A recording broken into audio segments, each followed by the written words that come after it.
All right, it says we're live. I actually have upgraded my setup here, you guys. I have my own screen so I can actually kind of see your comments. Somebody just said buy dog coin. I guess that's an alternative to I know what it is. I'm joking. Anyway, hey, it's me, D.Wilcock. Thanks for coming. And it's been a while, huh? I've been very busy with a lot of mission-critical objectives that really only matter for the world that we're going to have after these changes that are anticipated. The reason I am giving you this today is that I do consider this to be an urgent period of time. I have had a variety of briefings that have come in, and I've also had dreams coming in. In addition to that, I'm looking at a lot of conventionally available data in the public sector regarding pyramid-shaped UFOs. If you haven't seen this, then prepare to be absolutely blown away, because whether you're paying attention or not, the government, if you want to call it that, is preparing to drop a big D, the big D, disclosure, on us apparently in June. Senator Marco Rubio, who I very much support, has said that it might be delayed a little bit, so don't expect it to be right on June 1st. But Rubio and others are saying that this is going to be pretty freaking incredible. We also heard from the Director of National Intelligence, John Ratcliffe.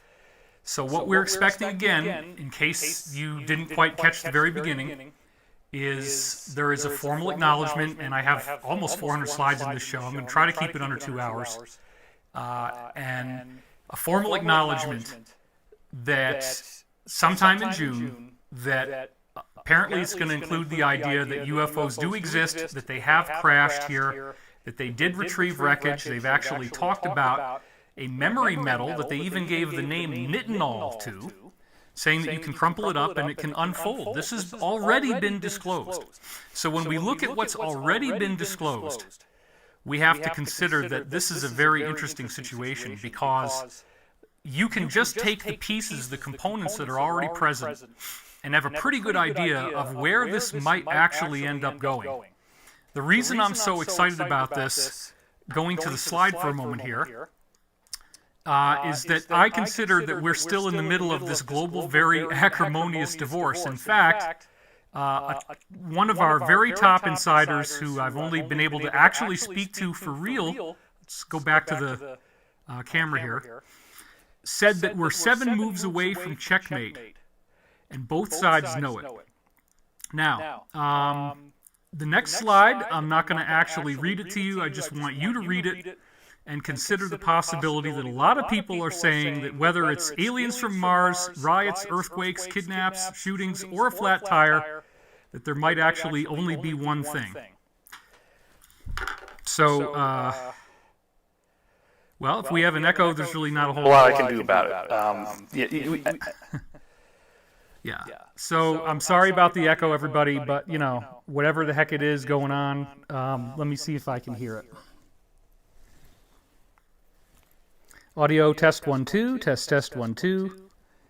Yeah, I don't even hear it. So let's just keep going. All right.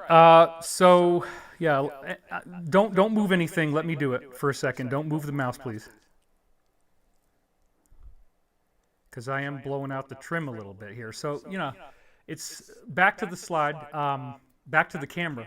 Back to the camera. What we're really dealing with here is a situation that back to the slide, I'm putting in multiple research hours per day on all of the things going on. You know what's going on. I know what's going on. But I am not able to publicly comment about those things at this time whatsoever. The mood and the environment has become incredibly oppressive. And my feeling is that I needed to preserve this channel until we get through what I could call the end game, which is something that might be going on pretty soon. Now, what do I mean by end game? By end game, I mean that for a long time we have been anticipating that there will be some sort of very discontinuous political event in the world. And the nature of that event is yet to be determined, but it appears that it will involve some type of widespread acknowledgement of there being a great deal of insidious corruption and menace on the planet from the most elite levels. And this is something that I've been talking about for many years. It has now become nearly impossible to talk about, at least on this platform.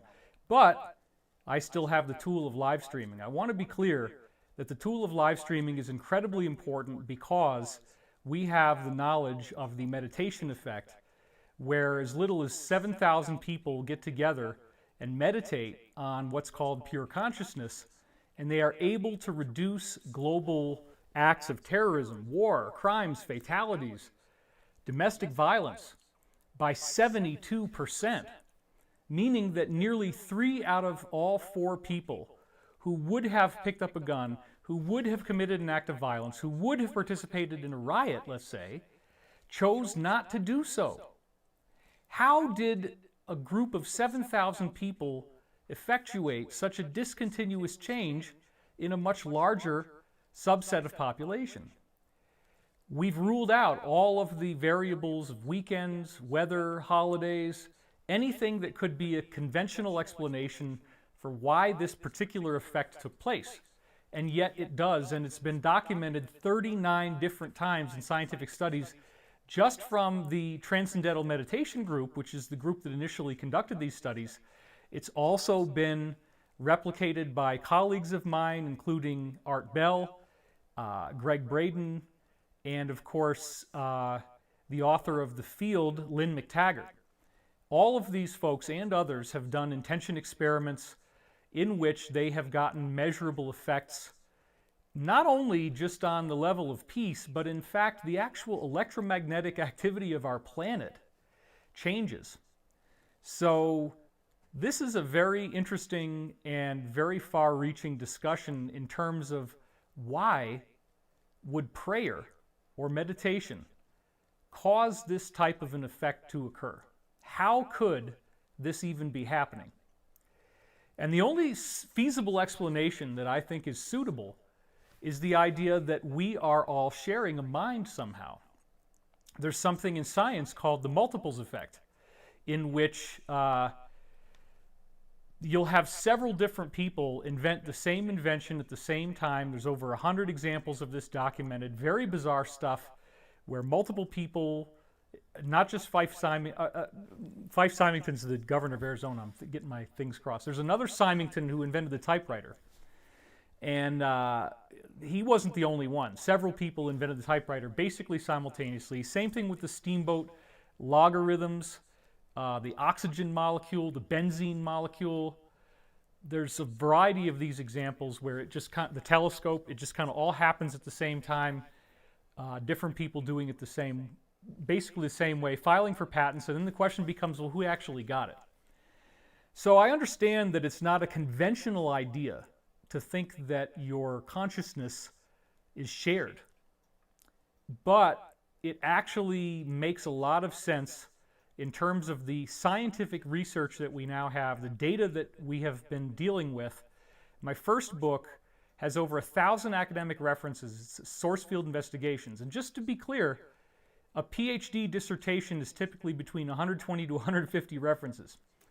So that would be like the equivalent of 6 or 7 PhDs just in that book alone if you measured it by the dissertation size. So people say, oh, David has no evidence, David has no evidence. That's a very easy thing to do if you don't actually peruse the evidence, if you don't actually look at the 4 published books we've done. The latest one is Awakening in the Dream. You've probably heard me talk about this before. And in this book, I'm really getting into the idea that there are benevolent extraterrestrials in the universe. Now, the benevolent extraterrestrials in the universe are not going to contact governments. That's not how they work. They're not interested in teaching us how to build ships. They're not interested in helping out people that might not have the best intentions. If you read the best literature, and I'm going all the way back now to things like Edgar Cayce, 40,000 psychic readings in which he could diagnose people's medical condition, knowing nothing about them except the name and address where they're going to be at the time of the session. Somehow telepathically, he was able to go to these people, diagnose their medical issues correctly, and prescribed treatments, and those treatments typically involved a holistic mind-body approach to medicine in which there are spiritual issues that then iterate into the body. So Edgar Cayce, of course, was essentially almost illiterate, a Kentucky farmer, never finished more than 8th grade, immediately went to work farming tobacco and becoming a photographer, and then this whole bizarre situation happened to him where he ultimately was under hypnosis and began speaking with incredible authority, and then they kept trying it, and it turns out that it kept working. So 40,000 documented readings with incredible, impeccable accuracy. There are not very many sources that are that good, but there's a couple others I like that much. One would be the Jane Roberts books, the Seth material. Another would be the Course in Miracles. And the one that I really focus on the most is called the Law of One. Now, why do I focus on the Law of One? This is a question and answer dialogue that actually happens between a PhD physics professor.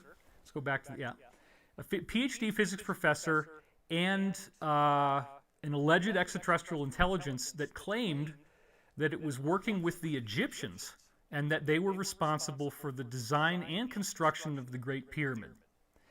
So in one of my later shows coming up, I don't know, maybe in less than a week here, maybe next Sunday, I think it's going to be next Sunday, I'm actually going to go through the Great Pyramid, because now that disclosure is starting to happen, it's incredibly important that you understand how impossible it is that any conventional technology that we have today could have built the Great Pyramid.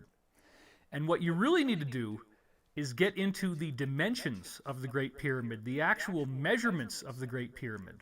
And there are so many intriguing things about the way the Great Pyramid was designed that are absolutely and totally beyond the capabilities of what we have today. Just as one example, did you know that the Great Pyramid of Giza originally looked like a gleaming white marble polished sculpture with no blocks, no visible seams, just a gigantic frickin' white sculpted thing sitting there in what might not have been the desert back then. It might have been more, there might have been trees there. But this white polished, beautiful sculpture, it was only after some earthquakes in the 1300s that those casing stones fell off, and then they were actually used to build mosques in Cairo. Prior to that time, many people had documented these casing stones and how beautiful the pyramid looked, including the Greek historian Herodotus. So the casing stones, my friends, are less than 1/100th of an inch apart. And they have seams between the cracks of the blocks that are 1/100th of an inch apart, which is smaller than the width of a human hair, smaller than the width between the tiles on the space shuttle. And those cracks actually have a glue in them, if you want to call it that. They're bonded to each other such that when you hit it with a sledgehammer, the casing stones break before the glue does. Now, believe it or not, even though the Arabs did take most of those stones away when there was a huge earthquake that shook the pyramid and caused a whole bunch of them to fall off, and then the Arabs essentially removed all the rest and used them to build these beautiful mosques. So that situation reveals to us that there was something very, very scarily extraterrestrial about the way the Great Pyramid looked when it was first built. And when you start to look at some very curious things about it, you'll realize it gets weirder than that. For example, if you take the English inch and you slightly alter it by making it 1.00016 English inches, is I believe the number, then at that point you have exactly 500,000 of those inches between the bottom of the pyramid and the top. Exactly 500,000 inches. And it turns out that this is a mirror of the width of the Earth from pole to pole. It is an exact harmonic multiple of the width of the Earth, the dimensions of the Earth. And it only works with this particular type of inch and the 500,000 inches. So, anyway, yes.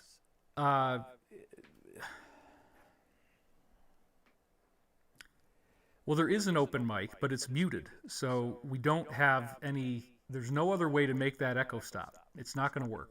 There's nothing we can do about it. Creating feedback? What monitor? This one right here being close to you? No. No, that wouldn't do anything. No, we have an echo, and let me listen to it and just see if it's bad. I'm sorry, everybody, but, you know, you can't hear it. Okay, well, then we're not going to do anything. If we can't hear it, then there's nothing wrong. There's nothing we can do if we can't hear it. It's impossible. Okay, so this is live. There's a lot of stuff going on. I got 400 slides. I barely even started. Let's get you back on that rig. Anyway, the Great Pyramid thing. Oh, I don't know about the width of the earth at the pole. Da, da, da, da. Well, there's a lot more than that. I mean, this is going to go into a very intense and wonderful discussion. But once we get the acknowledgement from mainstream official sources that we are not alone in the universe, that UFOs are real, that they do exist, okay, if all of that ends up being true, well, we don't want to run another iteration of the video because we're going to hamper our bandwidth. So let's not have anybody else watch the video on our internet right now. Yeah, so we're not, if some people say it's fine, then we're not going to have a problem. All right, new material. Everybody says it sounds good. Some people say echo. Some people say no echo. But I don't know, guys. We're getting effed with so badly by the DS. I'm amazed that it's even working at all. So I'm sorry if you have an echo. We don't have it here, so we're going to keep moving. Thank you. Anyway, getting back to this pyramid discussion. What is so bizarre is that the Great Pyramid is normally seen of as some kind of cabal symbol, some kind of dark thing, even to the point where people would say, well, you know, if the beings that built the pyramid came back and are talking now, they must be really evil. Oh. Actually, what I finally have painstakingly done in this book is I've gone through and I have shown that the Great Pyramid of Giza unequivocally is a monument to the coming Christ. It is a Jesus sculpture. It is meant to indicate that Jesus was coming, and then the fulfillment of that agenda, because all of these different esoteric works suggest that what happened to Jesus is also going to be happening to the rest of us. And believe it or not, in John 14:12, Jesus says, "As I do these things, so shall ye do them, and greater things, for I go unto my Father." So Jesus himself in the book of John says, you're going to do these things too. Well, how do we get there? The Great Pyramid actually gives us clues, and it's a very interesting discussion that happens in my book where we analyze the Law of One. We analyze things that most people, even if they think they're really big Law of One scholars, they haven't seen this stuff. Because what we're seeing is that the Law of One has various strange encoded phrases in it, like the use of the term everlasting rock, or the use of the term logos, or the term harvest. Those are 3 examples off the top of my head that are prominently and repeatedly used in the Law of One that directly tie into the Bible. Plus the fact is the Law of One comes right out and says Jesus was the embodiment of the logos, which they define as the mind of our galaxy. So that's a really big deal. One of my original insiders, Dr. Pete Peterson, said that he apparently visited a base in Antarctica where there are extraterrestrials that are living and working there. And those extraterrestrials had told him that the reason they were here was that the mind of the galaxy had embodied in a human being, and they meant Jesus, and that this doesn't usually happen, and it's very exciting, and they wanted to stop by and see what was going on. So it's pretty cool when you look at this big disclosure stuff and the idea that Jesus is actually the galactic mind.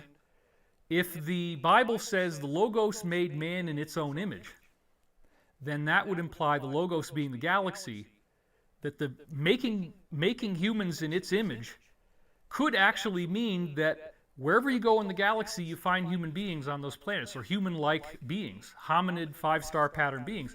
And basically every insider I've ever met has said that that's what's going on, that we are chock full of humans all over the place, and surprisingly, a lot of them look much more like us than we would expect. One of my insiders recently said we're actually kind of short people compared to everybody who's out there. A lot of the times when you meet these people, you're looking up at them, you're not looking down, but they're comfortable looking people. A lot of them don't look scary at all. And you would feel great if you were around them because they actually have a spiritual radiance. These people are more advanced than we are. They're more evolved than we are. And they have been carefully guiding our planet behind the scenes. So all of this could be happening completely apart from any awareness of the military-industrial complex. They appear to contact private individuals, and their goal is to contact those who have the most loving and service-oriented personalities and who can handle this type of thing, because you have to actually be able to receive this gift. And just cultivating your expectation so that you can allow yourself to receive something this wonderful is kind of important. So all of these different sources of esoteric material, another interesting thing with the Law of One is how eerily it parallels the concept of the rapture in the Bible. The rapture is by far the most, let's go over here now. The rapture is by far the most contentious part of the Bible, and so a lot of people don't really want to go there, even though they're Christians. They say, yeah, I'm Christian, but I don't know about that. The rapture stuff. Well, okay. As I was just discussing with my wife Elizabeth the other night, who's happily helping us on the switcher there, you want to say hello to everybody? I turned my volume off. Well, you can unmute it if you want. Well, let's see what it's like when we unmute it. Well, you got to turn those up, yeah. Yeah, we turned it off in order to fix the echo, so now it's on. Well, we're not hearing anything from you. Interesting. Yeah, let me... Okay, well, Anyway, yeah. we try. We try. There we go. Okay. That's probably why, because I turned every... Yeah, the trim was way... Yeah, your trim is way down. That's what So it is. we'll just see what it's like when there's two microphones on, if there's not too much reverb. And I could actually even change your camera angle too. So both of us now actually have Oh, but, a pointer, so we can fight over where the mouse is going. all right, back to you. All right. Enough of gaping at my wife, you guys. Come on. Leave it alone, okay? Anyway, I do have a fancy-dancy little thing that's supposed to allow me to switch camera angles on my own, but it's not working right now for some reason. Anyway, I don't want to keep dragging this thing on. Let's go back to the slide then. The big thing is that the big one may be closer than we think. You got positive ETs, and they're focusing on ascension. Let's go back over here. You got positive ETs that are focused on getting us into the ascension, getting us into the next level of human evolution. And they say right there, what they're the most interested in is contacting people who have humility, people who are loving, people who aren't going to get all puffed up about it, and people who are then going to go out there and bravely do something with the knowledge and not just hide it. So we may not... The people who are running our secret space program and our various other things may not even really be aware of what is in the Law of One or where it says that it's going, but I can tell you that if you read Awakening in the Dream, and, you know, one more shameless promotion here, I don't make anything from this, it's really true. I don't know what I get per book. It's like maybe $1, $4. I think if it's $4 hardcover and like $1 paperback, it's not very much, folks. So, anyway, if we're looking at what the beings are telling us is true, then the Christian concept of the rapture actually does appear throughout 23 different ancient cultures. And that's one of the things I was telling my wife just the other day. She was asking me, well, how many people have had this prophecy of the solar flash / ascension? Well, all of them. All the ancient cultures do. It doesn't matter whether it's Hinduism, Buddhism, Celtic, Druidic, Native American. I mean, everybody. And I've gone through this extensively in some of my previous work. The only really logical explanation, even on behalf of scholars from Cambridge who have studied all this, is that there was some unified ancient source of this information that then distributed throughout the world in geographically isolated cultures. And then this even gets into very strange things like, why did the Germans pick the swastika? Well, it turns out that shows up all over the world from very long ago. The Hopi have it, the Tibetans have it, it's everywhere. So they just poached a symbol that actually meant something else. If we have been guided over by positive extraterrestrials for this long, they've told us in works like Edgar Cayce and the Law of One exactly how they work, and that is that they contact private individuals. This whole process that we're going through on Earth, according to the Law of One, is an illusion. It's not real in the normal sense. The physical reality is a hologram. And the only thing that really exists is consciousness.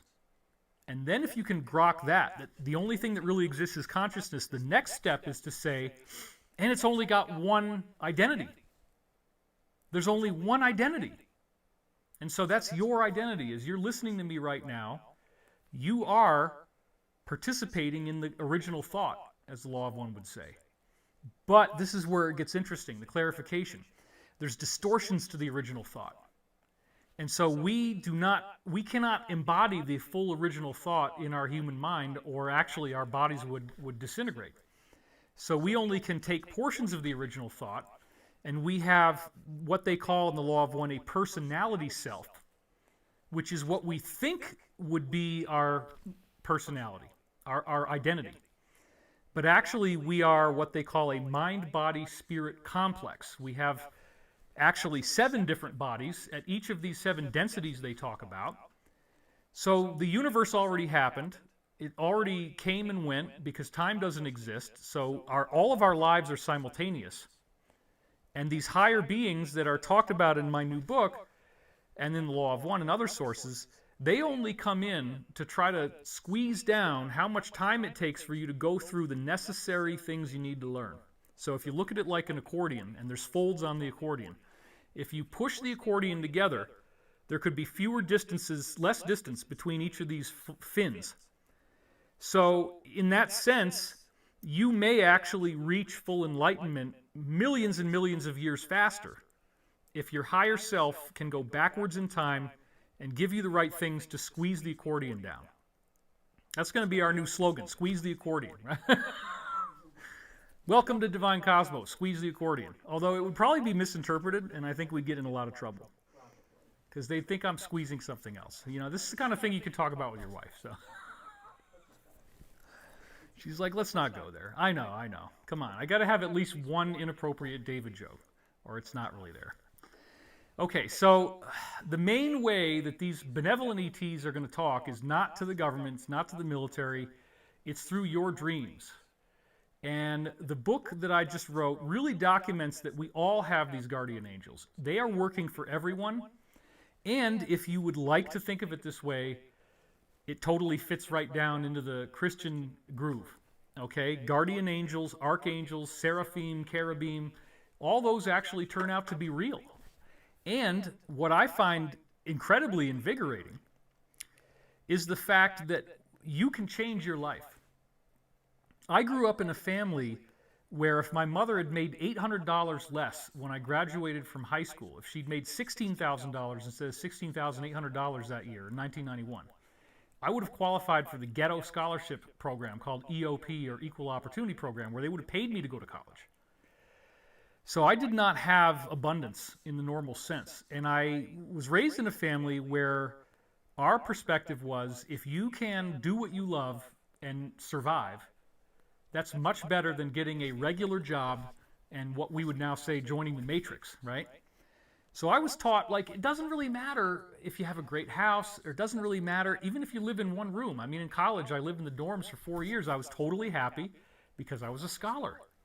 Scholarship gives you that opportunity to just sit down and really dig into something and develop your inner identity. And that's one of the things that has really been delivered to all of us over the last year, the forced seclusion. And that seclusion can create a state that the mystery schools called melancholia, which is the first of 3 stages of enlightenment. You have to become horribly depressed, miserable, and sad before you then take the tools you've acquired and you start using them to go on this quest for great enlightenment.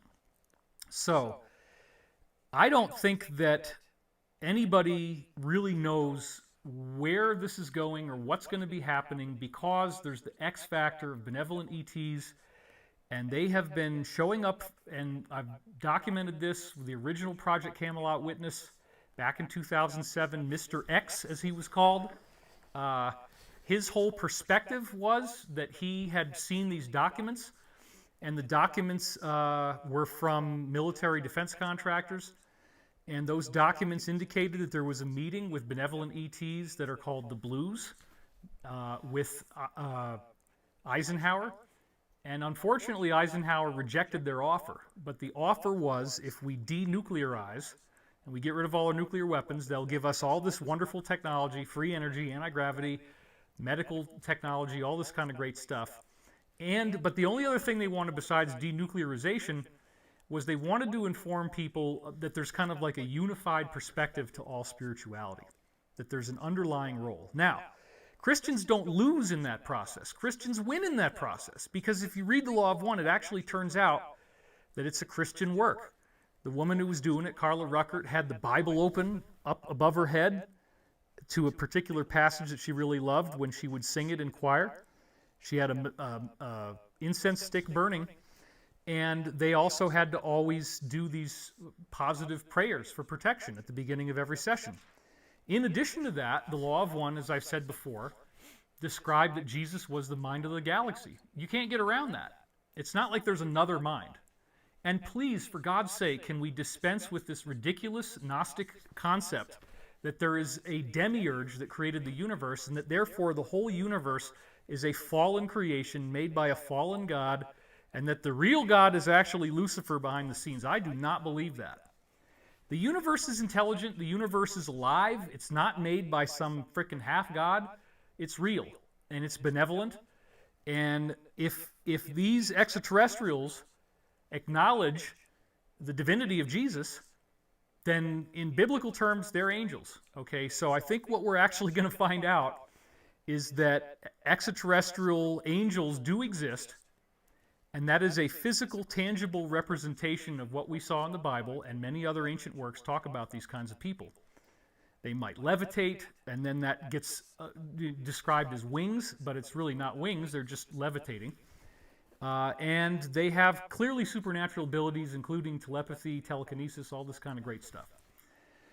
So it's very, very fascinating when we start to consider that there is a way in which we could unify the UFO community in modern times with these reports of angelic beings in the Bible and other works. Now, of course, the official disclosure that apparently we're going to be getting in June is never going to go there. But what I'm telling you is, don't wait for the government to tell you what you need to know, because you're going to be the last one to know anything. And you're going to pay like $5,000 for something that costs $5. We're not going to say what those things are, but, you know. So the point is, instead of getting overcharged for false information, you can learn this yourself. You don't need to wait for a disclosure. You can connect with these benevolent, angelic, extraterrestrial beings. And yes, I believe that there is disinformation campaigns involved in why many Christians emphatically believe that all extraterrestrials must be demonic, evil, horrific beings. Even though there's all kinds of references in the Bible to very obvious extraterrestrial human encounters and UFOs. I mean, it's unquestionable. And so, in fact, one of the websites I always love to cite at this point is BibleRealityCheck.com. And you can go there and read an enormous amount of scripture that actually, like in the book of Isaiah, it's all over the place, clearly showing that there's craft that these beings are using by the thousands as they appear. So, to me, there's no question whatsoever. It really shouldn't even be that hard to figure out. Why do we have to act like all of these things happened 2,000 plus years ago and that it all just stopped? That we acknowledge that there was some kind of really amazing stuff that formulated religions, whether we believe all of it or not. We acknowledge that the religions happened. We have to. What if those beings didn't leave? So when we get disclosure, you see, it is a spiritual Pandora's box for the bad guys. Because now we can go to a website like Bible Reality Check and say, okay, if the government is acknowledging that UFOs exist, acknowledging that they've crashed, acknowledging they've gotten technology out of it, then that means that we don't know when they started to get here. But if you look at ancient reports from Rome of flying shields in the air and all this kind of stuff, it sounds like they've been here the whole time. And then you start to say, well, they probably were the people that built the pyramids. Because somebody had to levitate gigantic blocks of stone, and if you can levitate a ship, then why couldn't you also levitate stone? You've solved anti-gravity, you know how to do it now. So the disclosure question is much bigger than we had anticipated, but even if we get to the point of acknowledging that benevolent human angelic extraterrestrials do exist and that these are the same beings in biblical times, then we also have to reconcile the fact of how much time do we have to learn all this? And the answer appears to be not much. We're in the middle of a very, very huge transitional period. Somebody said, LSD, DMT, and Aya are amazing.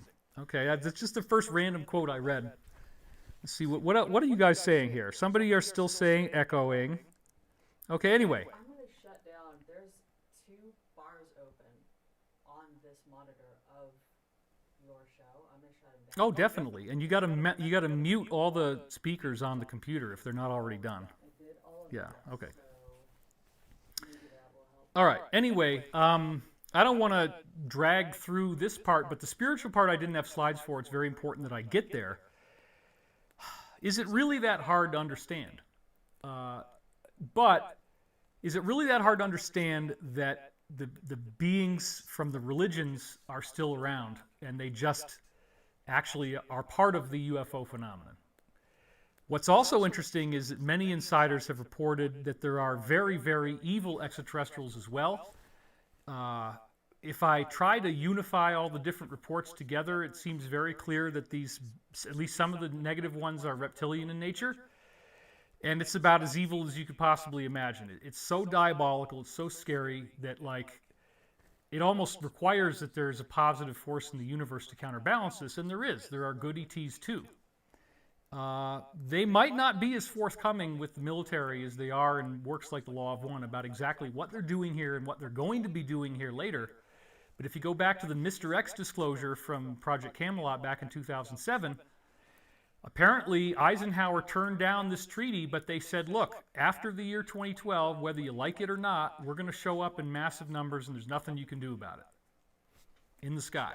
So they did say that. If there were to be some sort of catastrophic event on Earth, it appears from all these different reports that these beings would act as some sort of Noah's Ark rescue team.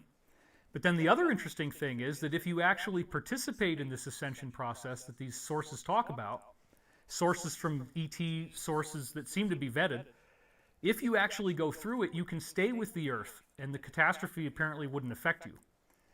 And then you have these marvelous ascended abilities, and you essentially become like Jesus, as he said in John 14:12, as I do these things, so shall you do them, and greater things. So that's a very intense, positive future, and to me it also helps to explain why we're so obsessed with superhero films. Why are there so many movies of people doing these incredible, incredible feats? Maybe because we're sensing that this is our future. And so when we see that future, we love it.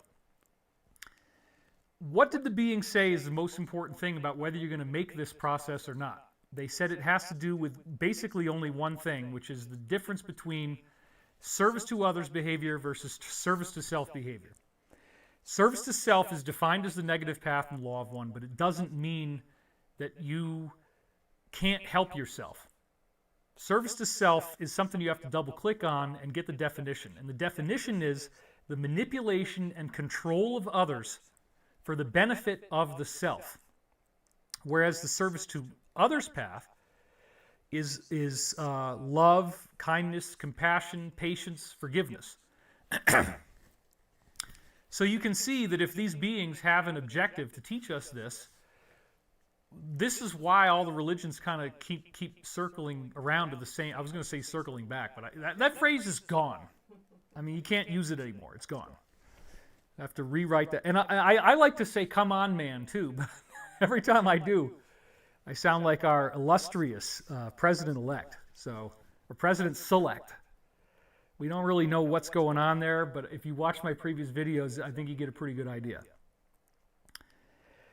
So anyway, the dreams are telling me that we're getting into the final ejection sequence for this. So if you read my book, the book was actually finished. The manuscript was finished in early January of 2020, before all the COVID stuff went down, before I had any idea that this was going on, but yet the whole book was written as if we were going through a very rough period.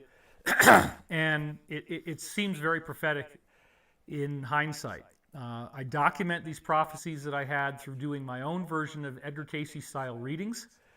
You'll see in the book how I was telepathically contacted.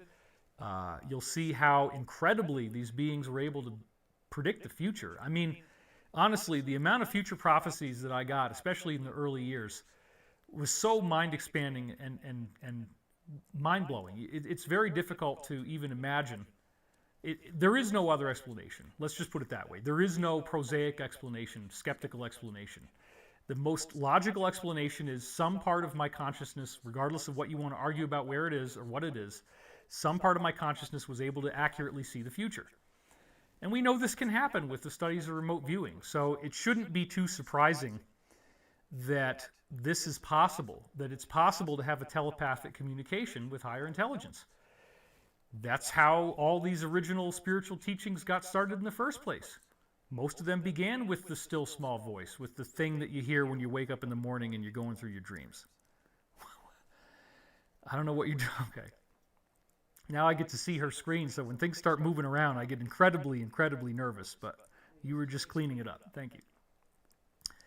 So anyway, all the way back in 1996 through 1999, I was being told that there was going to be something like a coup over the military-industrial complex, that there would be incredible darkness exposed to the light, and that this would precede, meaning it would come before, some type of disclosure event where we would find out that UFOs are real. All of those things are kind of converging now. But I always saw that the disclosure event is some sort of quantum improvement in the overall human mind. So if you can grok that 7,000 people meditate and terrorism goes down by 72%, it suggests that we're sharing a mind. Well, it appears that the mind that we're sharing is upgrading, and that there's an energetic effect caused by where we are in the solar system. So this will be the first time that I'll be happily announcing that we are going to be doing Ascension Mystery School Part 3. And even if you've seen the first one and the second one, everything else that I've done, there's a series of really amazing new breakthroughs that are coming out on this. And if you've participated in any of my mystery schools before, or in my wife's latest class, we give you a $111 discount on the price, bringing it down to $222. And that's less money than it costs for most conferences that you would go to. So where I want you to go is ascensionmysteryschool.com. And we're not going to actually have the new information uploaded until about Wednesday. I spent months meditating and really coming in clearly on what do I need to offer you now that we're getting this close to it. And so if you study the reports of those who've done this before, you'll see that people are very, very happy. This is a class you can watch at home. I typically go on for 4 or 5 hours, 5 Sundays in a row, plus we have, I don't know, 2 bonus videos. We have a bonus MP3, and then Elizabeth's going to be doing 2 of her own classes. So it's going to be amazing. It's an incredible wealth of materials, 25, 30 hours of material. So also, these conferences provide us with critical support for a variety of initiatives that we've been working on, including an initiative that is really getting steam now, and we're going to be talking a lot more about later on, for certain technologies to get out into the open. And this would include garbage processing, hover cars, and clean energy that may not require any gas. So let's just say that if this all works out, you're going to be very, very, very impressed. And you won't feel bad about why I took 2 months off, because I have been working my tail off. I got a 3D printer. I'm 3D printing prototypes. I mean, this is real, folks. This is not a joke. But there's a lot that I can't say yet, okay? So we're going to get there, but we're not there yet. But I'm already working on what's going to happen after the big event, because I know the big event's coming. I'm already working on the next part. So the next part after the big event is that we find out that extraterrestrials exist, and we find out that they have given us this great technology, and then we get to start using it. And I want you to just think on sort of a grandiose level about what happens when, let's go over here, Central Cam, what happens when we find out that we can build anti-gravity. Well, it's how long is it going to take for us to go to these other planets? How long is it going to take for us to be able to go there in person and examine alleged architectural sites? And we know that there are architectural sites that look like pyramids on Mars. There are square craters on this little Eros asteroid that orbits Jupiter. They're square because there used to be rooms underneath that were square and the ceilings collapsed in. There's a lot of great stuff on the moon that you can see in NASA photographs. The engineer Ken Johnston sequestered an original set of photographs that didn't have everything scrubbed out, and you see some pretty amazing stuff in those photographs. We've done this in other videos. If you just go through my YouTube channel here, you can see that. Or if you read my third book, The Ascension Mysteries, yes, the first half is what it was like for me growing up as a kid and having all these psychic abilities. The second half of the book is total disclosure to the max, and it's a summary of what all of the top insiders have told me about UFOs. It's a much, much more interesting disclosure probably than the one we're going to get in June. So please don't get lost if you start reading the book and you don't want to hear about me. Just forget about me and start on the second part, part 2, right in the middle. If you just do that and you start to read what all these insiders have said over the years, it's going to blow your mind. So all along, these prophetic insights were suggesting to me that there was going to be some sort of very intense and very globally visible downfall of the negative elite, as the law of one would call them. That appears to be entirely underway, and with a whole variety of dramatic plot twists and chords and strings that I can't even talk about now because of how weird it's gotten. But I don't, my expertise isn't needed in that area. Everybody's doing a great job. I am so impressed with all of your videos, with all of your articles. You are doing an amazing job. The public is awakening in mass numbers. There's so much more of this content going out there, and everybody's on the edge of their seat. It's amazing. There's a certain app you can use. It's sort of like the app that would send a telegraph, but it's not. It's the message that would be sent by that. I'm not even going to say it. You do need to get that, and you do need to be on there. And just start putting in some of the names that you might see here, and you'll be able to find everybody pretty fast. But that's now really become the hot spot for information exchange. And you have to have something like this, or else we're totally, it's all tyranny at that point. So anyway, where I can come in is to provide insights into things that I feel you need to know that could be really, really coming up fast and could cause us a lot of disruption. So with that in mind, back to the slide now. I've been having these dreams lately, very lately, urging me to prepare for significant disruption. So all the stuff that I've been telling you about 10 days and this kind of stuff and power outages and this kind of stuff, I would not be surprised if we're right around the corner from that happening. It could be in a week, it could be less, it could be more. We really don't know anything. And I love the adventure. I love not knowing. I believe that everything we're seeing now is exactly the way the plan was intended to happen. I don't think anything happened that was a mistake. And there's lots and lots of text support, let's say, that suggests that this was the plan all along. And you can go back and look at it. A lot of people are doing that. And again, I highly recommend the report that starts with an X by the guy named Dave. And after that, after the alphanumeric character, you have to put a 22. Okay, so we listen to that every night. And that's basically now like the main thing that I know I'm going to have to listen to, because he really is kind of catching everything that's coming through that app night after night, and he has a very positive outlook. In my view, it's not positive for the people who are going to be on the receiving end of this, and they're doing everything they can to stop this, but it's positive for just about everybody else.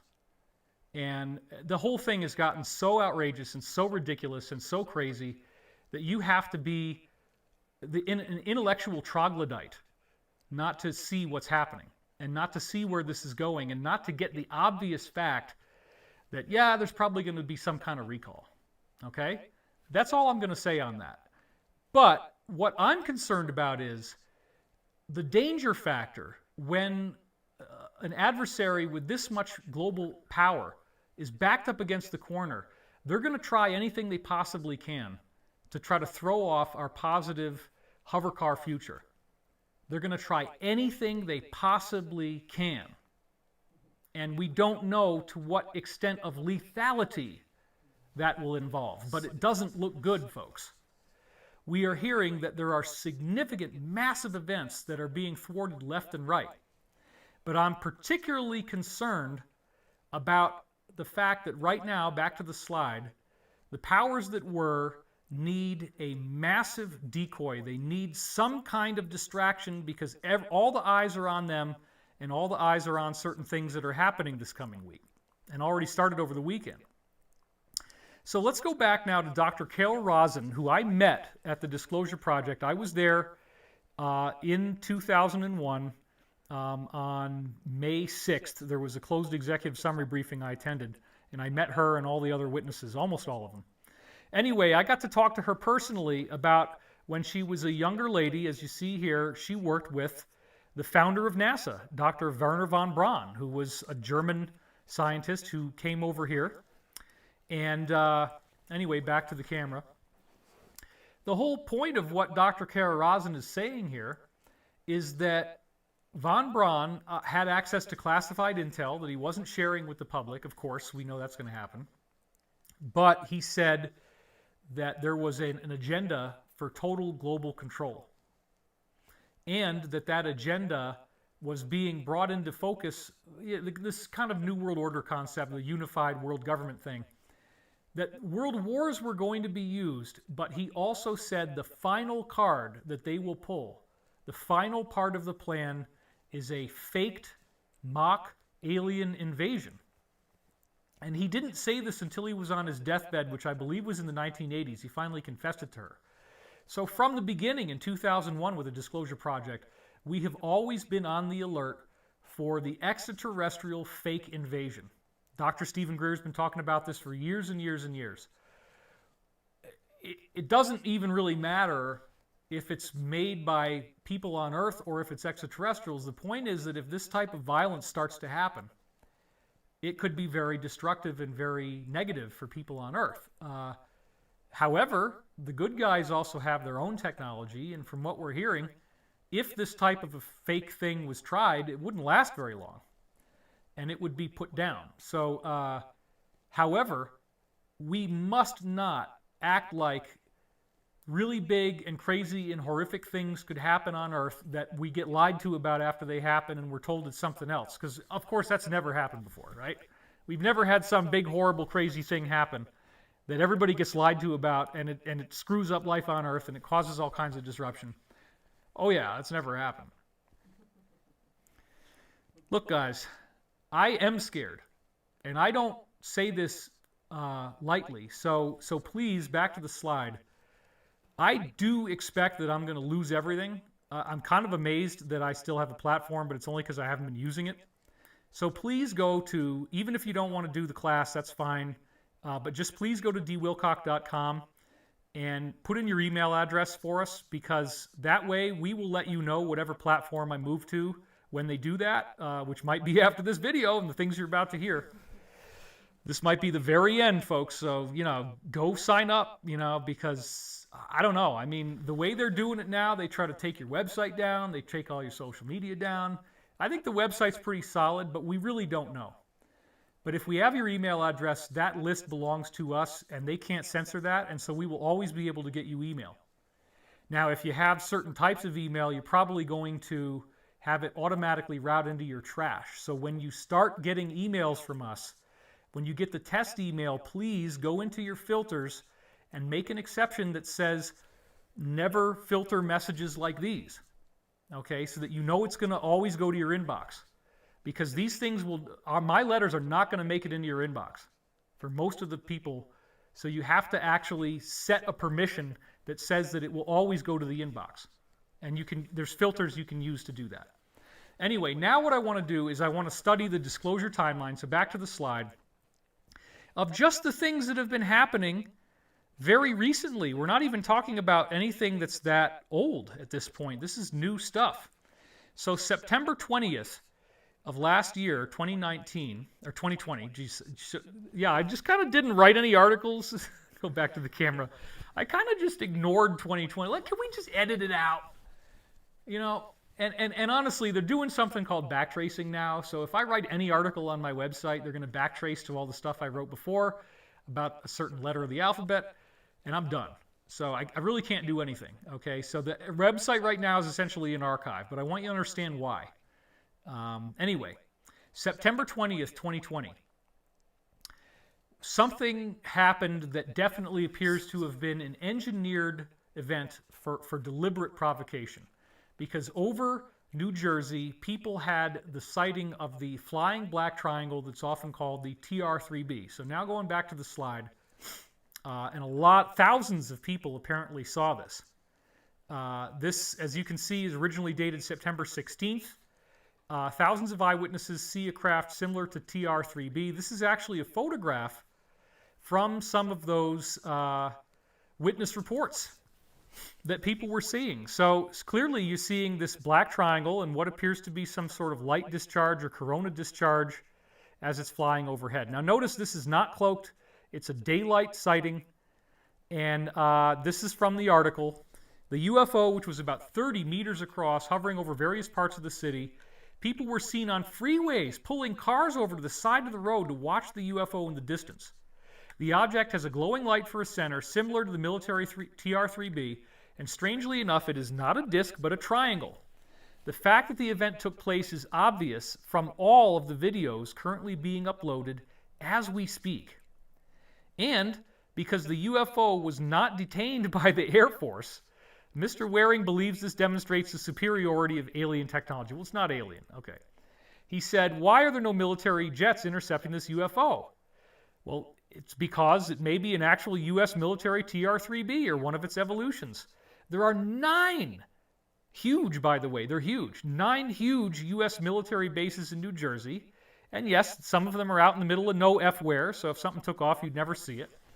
There are 9 military bases in New Jersey, making it highly unlikely that a UFO wouldn't have been intercepted by jets within minutes unless the military's radar couldn't pick it up. It's not primitive. If that's true, then it's just embarrassing for U.S. military intelligence. But a simpler explanation is, it's ours. Okay? So you have military bases in New Jersey. You have no attempt to scramble fighter jets to go after this thing. And obviously they would, because people are seeing it, they're calling in. That suggests the military owns this thing. That suggests that it's not extraterrestrial. And there's a widespread amount of information out there suggesting the TR-3B is man-made. So then the question becomes, they don't have to do this. They don't have to decloak something like this and fly it over their bases in New Jersey. Why would they do it? Is it the weapon of mass distraction? Is it the decoy? Is it intended so that if they need... Because this is what we've been hearing, folks. If you've been watching my videos all these years, it's the Carol Rosin thing again. When they really need it, they're going to throw out the UFO invasion. Okay? When the deep state's really in trouble and they got everything, their backs up against the wall, now it's time to do that. So how do you...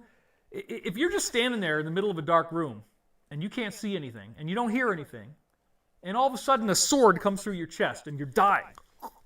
Are you scared before somebody stabs you through the heart? No, because you didn't freaking hear anything, you didn't see anything. But let's say that the lights are on. And then you hear a noise. What's that? And then the lights go down. And then you hear other noises. And the noises start getting closer. That's a dance. And if you're going to write a movie like a thriller or a horror movie, you gotta build up that fearful moment when there's the boo, and then all of a sudden the viewer of the movie gets scared, right? It's all about the build-up. It's about planting things in the path that, first you hear that click, and what was that? And then you hear that bang, and then, oh my God, the lights went out, and oh my God, and now I'm hearing a sound, and I'm hearing breathing, and somebody's coming closer. That's when you start freaking out. If you look at the number of alien invasion movies from Hollywood, and now we know a lot about Hollywood, a lot more, and they've spent billions of dollars on alien invasion movies. Billions of dollars.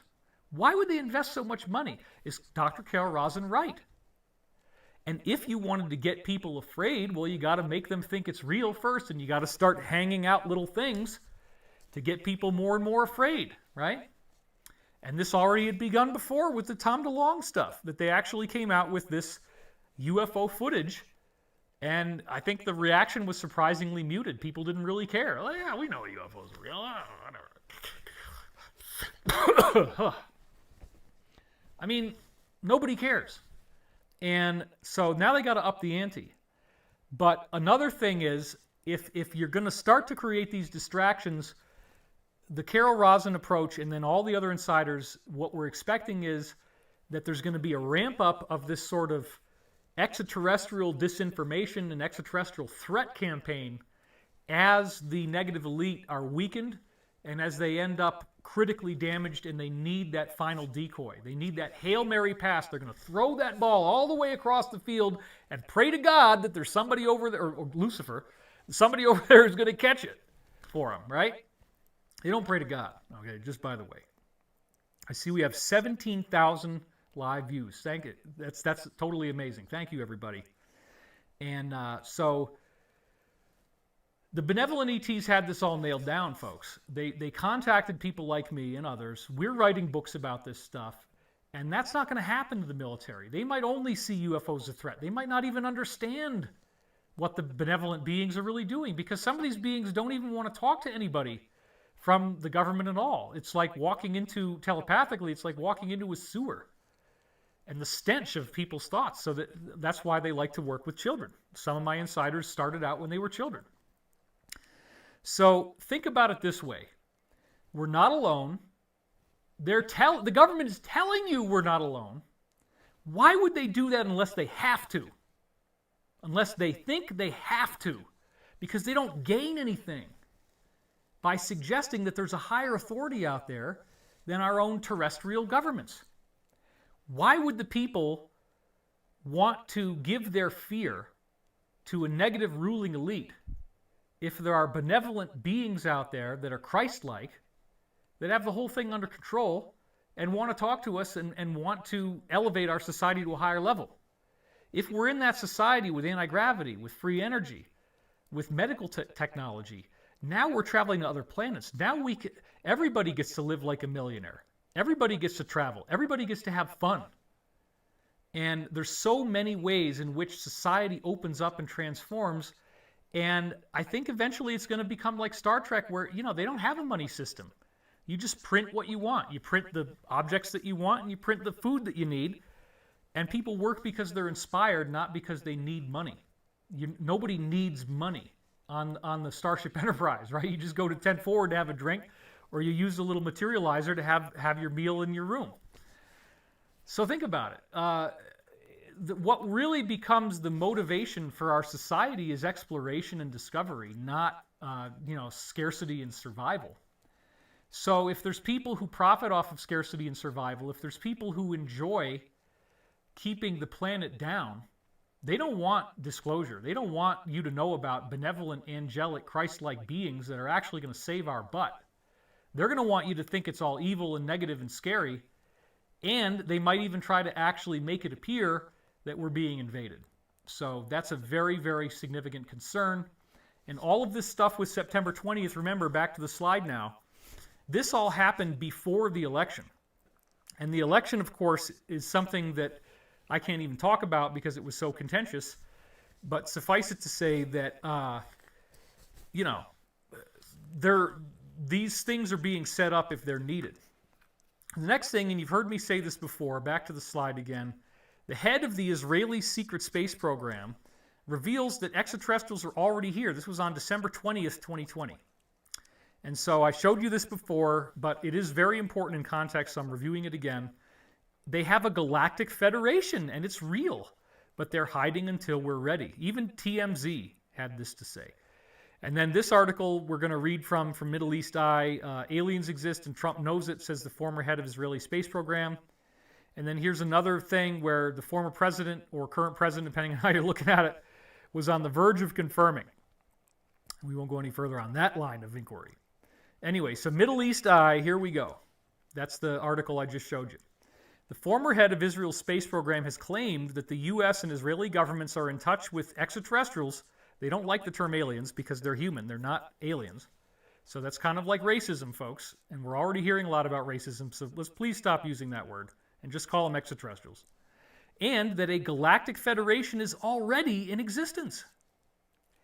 Haim Eshed, who ran the Israeli space program for nearly 30 years. Just stop and grok that for a second. Don't let that one go by. 30 years he ran their space program. Do you think he knows what he's doing? You think he knows what he's talking about? Yeah. He said humanity isn't ready to make contact with this extraterrestrial civilization.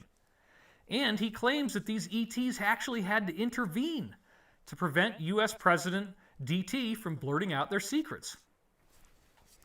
The 87-year-old made the comments to the Israeli paper Yediot Aharonot ahead of the publication of a new book entitled The Universe Beyond the Horizon, which deals with his claims about the existence of extraterrestrial intelligence. I've got to get that book. I haven't gotten it yet.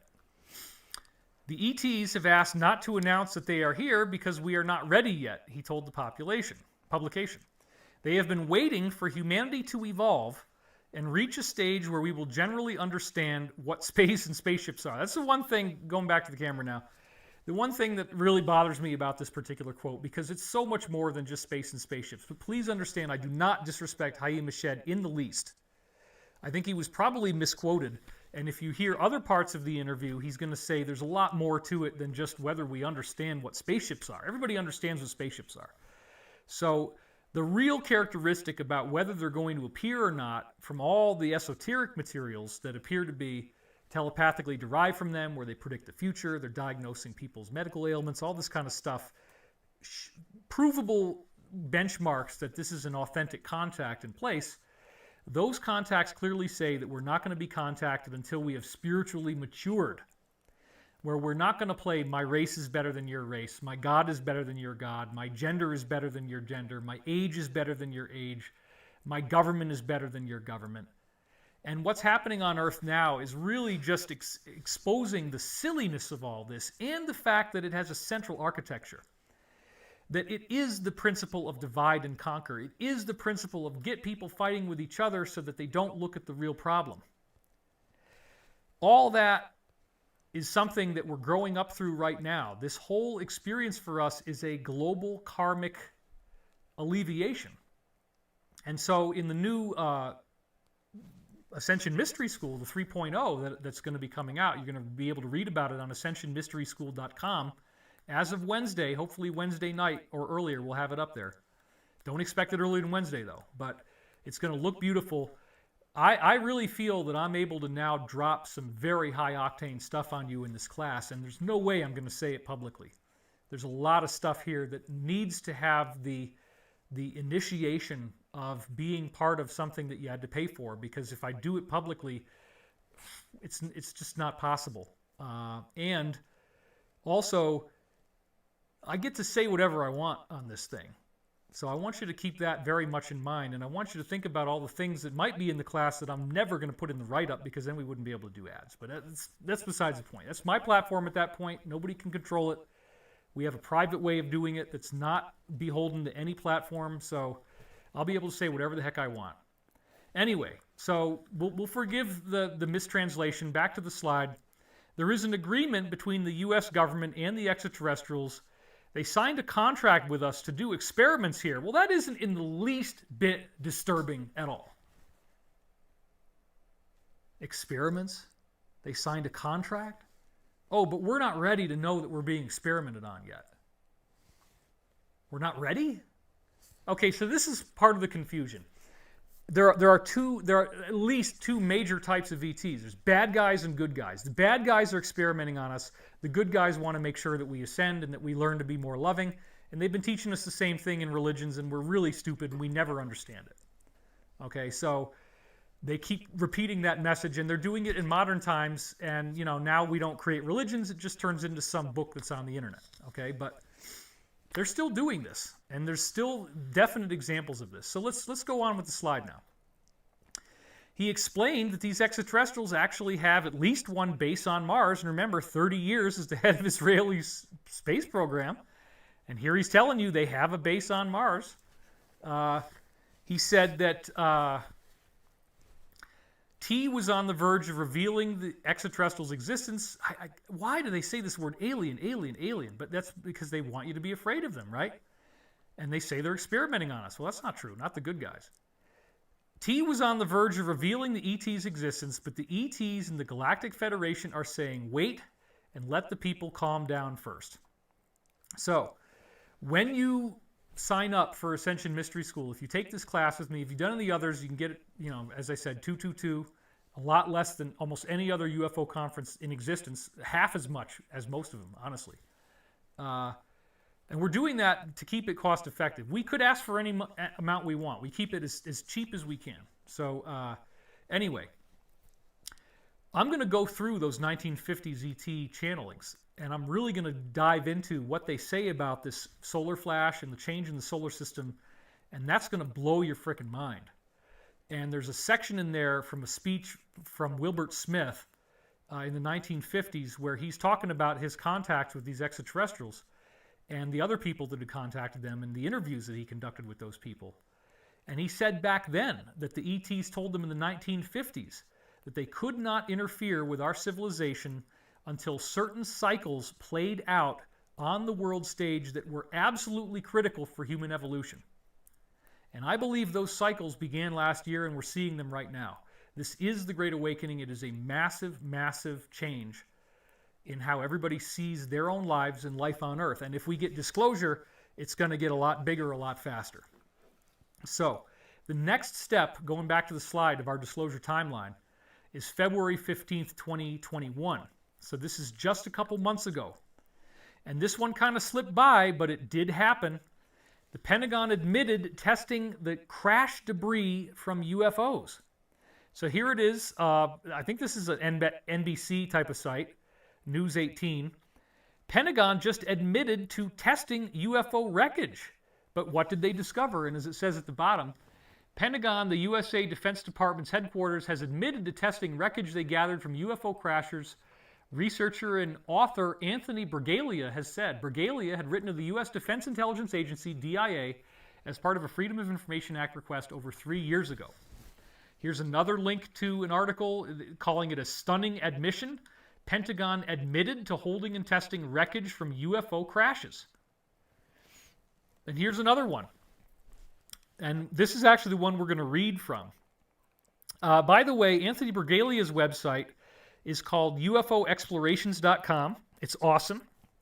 Thank you, Anthony. You're doing a wonderful job. You do have to go into Article Archive to read everything. The front page of the website only has one article, so don't get confused. Click on Article Archive, and all the other stuff is in there. So this is really, really amazing because it includes the declassification It includes the declassification of a 154-page new document that we haven't gotten to see before. And I've already been pouring through it, and it has all this kind of advanced physics that, guess what, I'm already going to be talking about in the next class. So part of this Pentagon disclosed document is going to make it into Ascension Mystery School 3. So be on the lookout for that. Anyway, getting back to this article once again, I want to read this to you because it's so significant. This is February 15th. And in other articles that I didn't have time to relocate, the people that were involved in this have said that there's multiple UFO crashes that they have with wreckage. Not just one. It's not just Roswell. Okay? So check this out. This is from the article, Mainstream Media. The Pentagon has finally admitted to testing wreckage of UFO crashes, according to author Anthony Bragalia, who wrote to the U.S. DIA. The DIA reportedly released a 154-page test result of a mysterious memory metal called nitinol, which remembers its original shape when folded, according to Bragalia. Quote, a stunning admission by the U.S. government that it possesses UFO debris was recently made in response to a Freedom of Information Act request over 3 years ago. In a reply letter, the U.S. DIA has ended decades of speculation and verified that UFO material has indeed been recovered. Now officially referred to as UAP rather than UFOs, some of this material was placed with a defense contractor, and that's Bigelow Aerospace, for analysis and storage in specialized facilities. So he's admitting that Bigelow Aerospace actually got this wreckage material and studied it. Okay? Incredibly, part of the information released discusses material with shape recovery properties much like the memory metal debris found at Roswell, he revealed. Based on the documentation received, it appears the retrieved debris exhibits other extraordinary capabilities. Check this out, folks. In addition to remembering their original form if they are bent or crushed, which is really good for a little crash, right? Ship fixes itself, saves you a lot of money on the garage. Some of these futuristic materials have the potential to make things invisible, to compress electromagnetic energy, and even slow down the speed of light. Well, another one that he didn't add in here, but that we hear from a lot of other reports like this, is that it also includes anti-gravity. Certain materials, like certain bismuth alloys, when you run electrical current through them, they will levitate. And gravity is not something that our physicists really understand. There's all kinds of gravitational anomalies and really weird stuff that you cannot explain in the conventional view of gravitation at all. And in fact, if you think about how light and intangible air is, and yet a massive airplane can use air as a medium, an airliner is flying across air, why couldn't you have what they call on the inside a flux liner, where it rides on the ambient electromagnetic flux in the atmosphere? If air can lift a frickin' plane, why couldn't electromagnetic flux? It works, folks. What we're going to learn when we get disclosure is that the Biefeld-Brown effect is true, electrostatic gravitics works. You're going to learn that the Victor Schauberger turbine really works. That's the one the Germans got. It's based on the fact that trout can swim upstream and they literally levitate up through a waterfall to go upstream to their spawning grounds. He studied the vortex that was formed in the water before because there's a vortex actually that's at the base of a waterfall, and it naturally causes levitation. So the fish don't have to do anything except swim into the right location, and then they just levitate on their own. So that's a natural effect. It's a natural vortex that helps these fish survive. It also actually helps sap rise through tree stalks. There's another guy by the name of Oliver Wagner, I believe, I'm not sure if I got the last name right, but he actually studied tree anti-gravity and found out that if you put a gravitational sensor inside a tree trunk and you cut out a hole in there, that it actually detects gravitational reversals in that little area. So trees are creating anti-gravity by some kind of vortex that's created by their simple shape. And that researcher also made a very curious realization that all of the branch angles, the angles of the branches on a tree are always in 5-degree increments. And there's a whole huge amount of stuff that he's done on that. So maybe I'll throw some of that in the mystery school for you as well. I certainly have the ability to do that. The fact is, anti-gravity occurs in nature, and anti-gravity may actually be responsible for why you get streams of water at the top of a mountain. How does the river start at the top of the mountain and then go down, right? Where's it coming from? Oh, well, the glaciers. Well, there's no glaciers, right? So, yeah, well, it's water pressure. Okay, yeah, maybe it's water pressure, and that's all it is water pressure pushing it up the mountain, but it also could be an anti-gravity effect. We don't actually know. But apparently, in the case of Victor Schauberger, he discovered that water does tend to make these little eddy currents, and he was able to analyze it and then replicate it with a turbine, with a physical piece of metal that spins water or mercury around inside and generates the same lift that causes those trout to rise. So he actually named his discovery after the trout fish originally, and he also called it the repulsine. And then apparently, horribly, he was captured by the Germans, tortured, interrogated, gave them all the secrets, and it became a fact that the Germans were the first to actually have extraterrestrial type technology, which showed up as the Foo Fighters in World War II. So Bergalia is now saying that from the actual government disclosure that he received, and again, please everybody in the UFO community, if you want to even call it that, please don't troll Anthony, and please don't compete with each other. This is not rap music. We're not fighting over who's the biggest, best rapper, okay? We're just all trying to get to the truth. So let's support this guy, okay? Instead of, oh, I'm jealous, you know? Well, each person gets their own pieces. Don't be jealous if somebody gets a good piece. Let's use those pieces and combine them and understand what's happening to us. So The DIA told Brigalia that it can make that these metals they found from extraterrestrial craft or whatever they are, UFOs, they can make things invisible. They can compress electromagnetic energy, which suggests the potential of much larger power sources in much smaller spaces, right? Because if you can compress it, that means you have more of it in less space. And that would be your key to the laser gun and that kind of stuff, right? You got to have a battery that can hold on in that little barrel, and right? And even slow down the speed of light. Well, that's very strange. And anti-gravity, too. So this has been formally acknowledged. It's unbelievable. So going back to the slide now. According to Brigalia, the documents revealed that the tests were carried out by Bigelow Aerospace, a Las Vegas company performing private contracts for the DoD. Quote, although much of the report's details are redacted, what can be gleaned is that these technologies represent a literal quantum leap beyond the properties of what? What? Okay, good. Thank you. So apparently the D.Wilcock.com doesn't work, so only AscensionMysterySchool.com works, so please go there, and we will be able to get your email address from there as well. There's an email capture, as we call it. Everybody calls it that. It's not, we're not capturing you, okay? But you can put your email address in on AscensionMysterySchool.com. Thank you for letting me know. That's important. Okay. So he said these technologies are a quantum leap beyond the properties of all existing material that we know about. And that is very exciting because even if they don't want to, part of what we're thinking this partial disclosure is going to be is they're going to say, well, we don't know. We don't know if it's extraterrestrials. We don't know if it's the Russians. We don't know if it's the Chinese. We don't have any freaking idea who did this, right? Well, if it's a quantum leap beyond all materials known to us, and they're going to tell us that this exists, it makes sense, as what our briefings are saying, that they're going to actually declassify some of this stuff. They're going to declassify these materials. They're going to declassify these patents. So even if they don't want to tell us that ETs are real, it's kind of like at that point, who cares? Because now we're getting the big payoff, which is all the forbidden technology. And realistically, it could take our civilization 2 to 4 years for this technology to go out on any kind of widespread level. And a lot of insider sources are saying that there's a big push now to get this technology out a lot faster than earlier versions of various plans had indicated.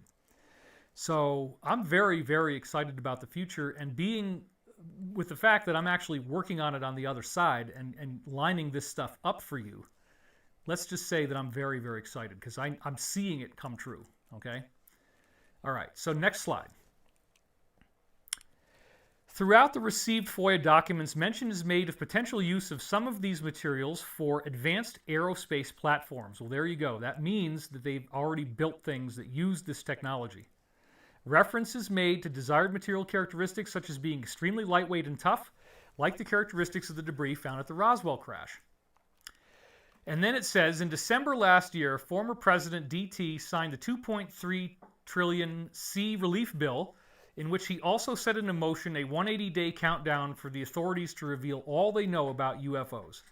The DIA and the Secretary of Defense were given less than 6 months to provide information on unidentified aerial phenomena to the Congress and committees of armed services, according to former President T's move.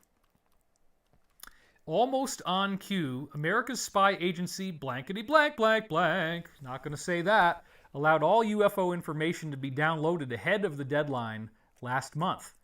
Well, yeah, because they got nothing to hide, right? Because they want this. They're just going to give it to you because they already know what they're going to do next. That's what I think. That's my opinion, okay?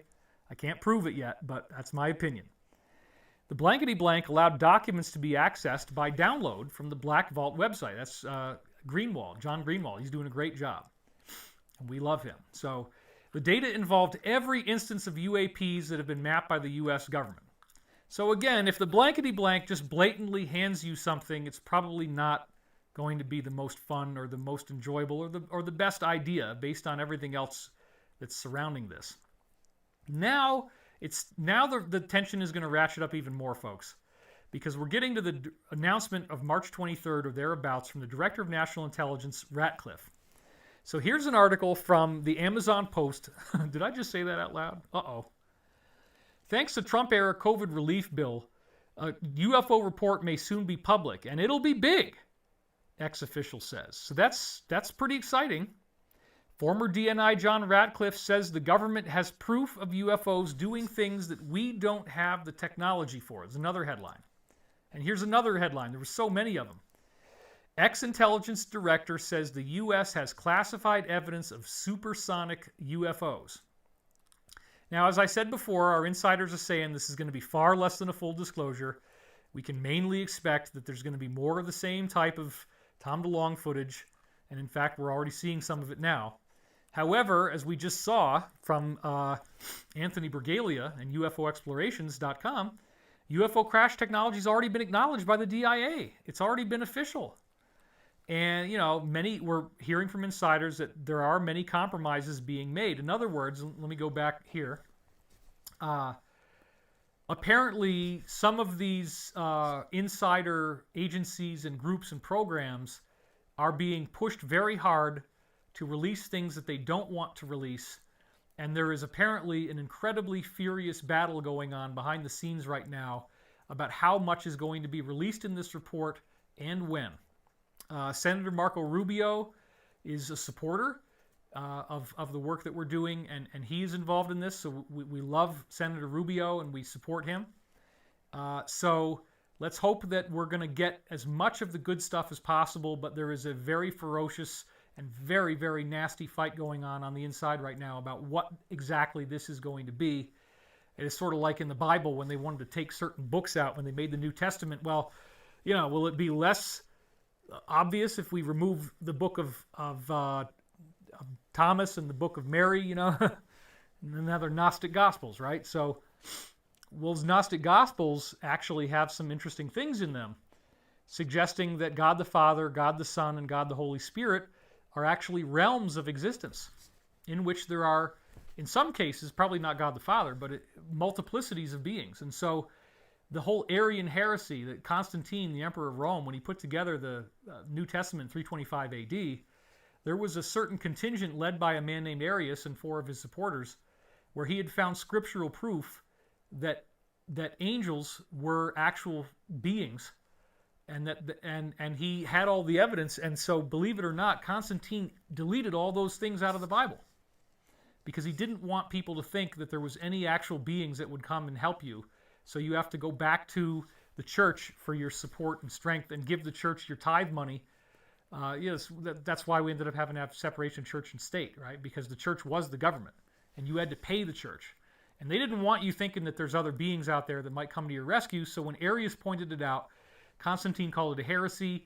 He fired Arius and all of his supporters, and he erased all those passages out of the Bible. Okay, so there's some heavy stuff that's gone down in the past. Anyway, everybody is kind of saying, okay, back to the slide, advanced patents will likely be declassified. We can expect that we're going to have, hover cars, well, not maybe right away, but at least the ability to do it, which is where we come in, but that comes later. This energy technology, and even some stuff that could knock out major diseases much, much faster, physical pain, all kinds of really cool stuff. I strongly suspect that we're going to get a lot of new attention on the weird patents of Salvatore Pais. And maybe it's Pais, I'm not sure if I'm pronouncing it right, but Salvatore means savior and Pais means peace. So it's like the savior of our nation, or the salvation of peace, right? So this suggests that he might have been chosen by the military because of his name, and he might have been handed these patents. So the Salvatore Pais patents is the savior of our nation, right? Is what it actually translates as, the bringer of peace. They include this thing called the Hybrid Air Underwater Craft, or HAUC, in which it is a transmedium compatible craft. What does transmedium compatible mean? That's one of the things that you're hearing now in all these disclosure things. It means you can be flying through the air and you can fly down into the ocean. You don't crash. You don't leave anything behind. And then you can fly out into space. So you got all three. You got air, space, and water. That's transmedium compatible. So you already patented it. It's called a HAWC. HAUC, Hybrid Air Underwater Craft. And the patent, as we've shown in previous videos that I have on this channel, it's already been said that it works. Okay, so the Salvatore Pais patents, based on my own insiders in aerospace who've looked at this and who understand anti-gravitic propulsion, it's going to work. These patents are workable designs. And so what is so incredibly exciting is we may be getting this technology a lot faster than we think, and it may start immediately after this announcement in June. So that is the beginning of an incredible thing that I have been working my entire life for, often 14 hours a day. I'm incredibly, incredibly excited. And back to the slide once more, a domino effect is expected to occur once this is done. I've heard several insiders say this. The public is not going to be satisfied with the drip, drip, drip disclosure. They're going to want something a lot more than that. So what we can expect is that they're going to tell us a certain amount of stuff, and people are going to demand that they see the wreckage. They're going to demand that they see the photographs of the original crash. They're going to demand that they see the videos. They're going to demand to know whether there's extraterrestrials in there. And then, oh, wait a minute, you guys are trying to say that this isn't real, and this isn't real, and this isn't real, but that this is real? How do you arbitrarily decide what's real and not real? And why do we believe that you guys are going to tell us the truth? You're not exactly highly trustworthy right now, you know? So a lot of people don't trust anything that they're hearing right now. There's widespread disillusion. So why would you think that if people are told UFOs exist and, oh, this is all the information we have? Yeah, for a week. So the whole thing's going to unravel, folks. And what it's going to probably lead to is bigger and bigger things, bigger and bigger acknowledgments. And again, if you go back to my third book, Ascension Mysteries, and you go to part 2, you get a really nice summary of what all the different insiders who I've personally spoken to have told me. Now, bear in mind that somebody like President T, I was told by Pete Peterson he wasn't even going to get the minimum classification until 2.5 years into the term. And the cosmic clearance is 35 levels of need to know above the President of the United States. Now just try to wrap your head around that one. The basic entry-level cosmic clearance that you need to have to start learning the kind of stuff that's in part 2 of Ascension Mysteries requires you to have 35 levels of rank above the President of the United States. Whoa. So how in the world can we regulate these programs if they're under no civilian oversight, if there's no congressional anything, there's no anything, right? So like, when you talk to people who have cosmic clearance and you find the real ones, it's not that everything they say is the same, but there is an amazing preponderance of similarity in their reports. And you've been with me on this journey for over 20 years now. And you've seen me interview these people. And you've seen me bring them out. And you might want to discredit one here, one there. That's fine, you know. But I always look at the aggregate. What's the overall weight of evidence that we're seeing, and what does that tell us? Okay, so the overall aggregate of evidence is remarkable. It's remarkable. So let me just paint for you a little bit about what I think full disclosure is going to look like real quick. If we actually did get full disclosure, we're going to find out that somebody else owns Earth and that we are not in charge. I was just getting a briefing recently, so there's some exciting things I can tell you right now. One of which is that apparently these Draco reptilians have been at war with people who are more human-looking that arise on various planets all over the galaxy for a very long time. The Draco is an enormous problem, and essentially we lost. Or at least that's the way it was looking. These beings are horrific. They are cannibalistic. They have sharp teeth, vertical slit pupils. They look like evil, demonic creatures. They don't have horns and they don't have wings, but they look really freaking scary. And unfortunately, apparently the Germans made a deal with them, and elements of our secret space program have made deals with them, and we're paying rent. And that includes things like enormous disappearances of machine guns during Vietnam. Apparently, almost half of the M16s, if you really dig into the books, are totally unaccounted for. And apparently these are space pirates, and they're taking these and selling them on other planets so that on a primitive world, some ruling elite can be formed. They have machine guns, nobody else does. They have M16s and ammunition. They'll pay out the wazoo for that. Pay in the form of whatever payment they get from that planet, okay? A lot of this payment is human trafficking, by the way. When we pay rent, this is missing people, okay? Go look at the work of David Paulides. Go watch the movie Missing 411 if you want to be scared to death. Why do we have national parks? Why have we designated these areas as national parks and you're not allowed to go there? David Paulides is wonderful. I met him in person. I want to support as many people in this community as possible. And we had some really serious talks. And I said, David, the most likely explanation for everything that you see in these reports of missing people in the parks, it's probably some kind of extraterrestrial thing going on. He agreed. Because you have very strange things where people go missing, but then their clothes are found neatly folded up in a pile, and their binoculars are stuck up in a tree somewhere. And there's lots of reports of things like the sound of a door opening up in the ground and people just disappear, like the sound of a big metallic... One of them was right in the Adirondack Mountains in upstate New York. My grandparents used to take me up there to go camping, and I'm like thinking, damn, I'm glad this didn't happen. Lots and lots and lots of people go mysteriously missing in these national parks, but then there's anomalies, right? Like, why did they disappear so fast when the other people were right around the corner? How did their clothes end up perched on a precarious ledge where nobody could hike to, right? It appears that we have a variety of extraterrestrial civilizations here. Many of them are benevolent, some of them are evil, and they have underground bases, and they will just grab people. Now, actually, there's different types of ways that this occurs. What do these various ETs use us for? Apparently, one of the most common things is that we actually are great workers. We're incredibly adaptive. You could take a human being and put them into a civilization that's far more technological, and they will quickly get up to speed and learn how to use tools and how to build things and be good workers there. And we already have a whole entire big Hollywood movie that was very much disclosure-oriented that told us this. It's Guardians of the Galaxy.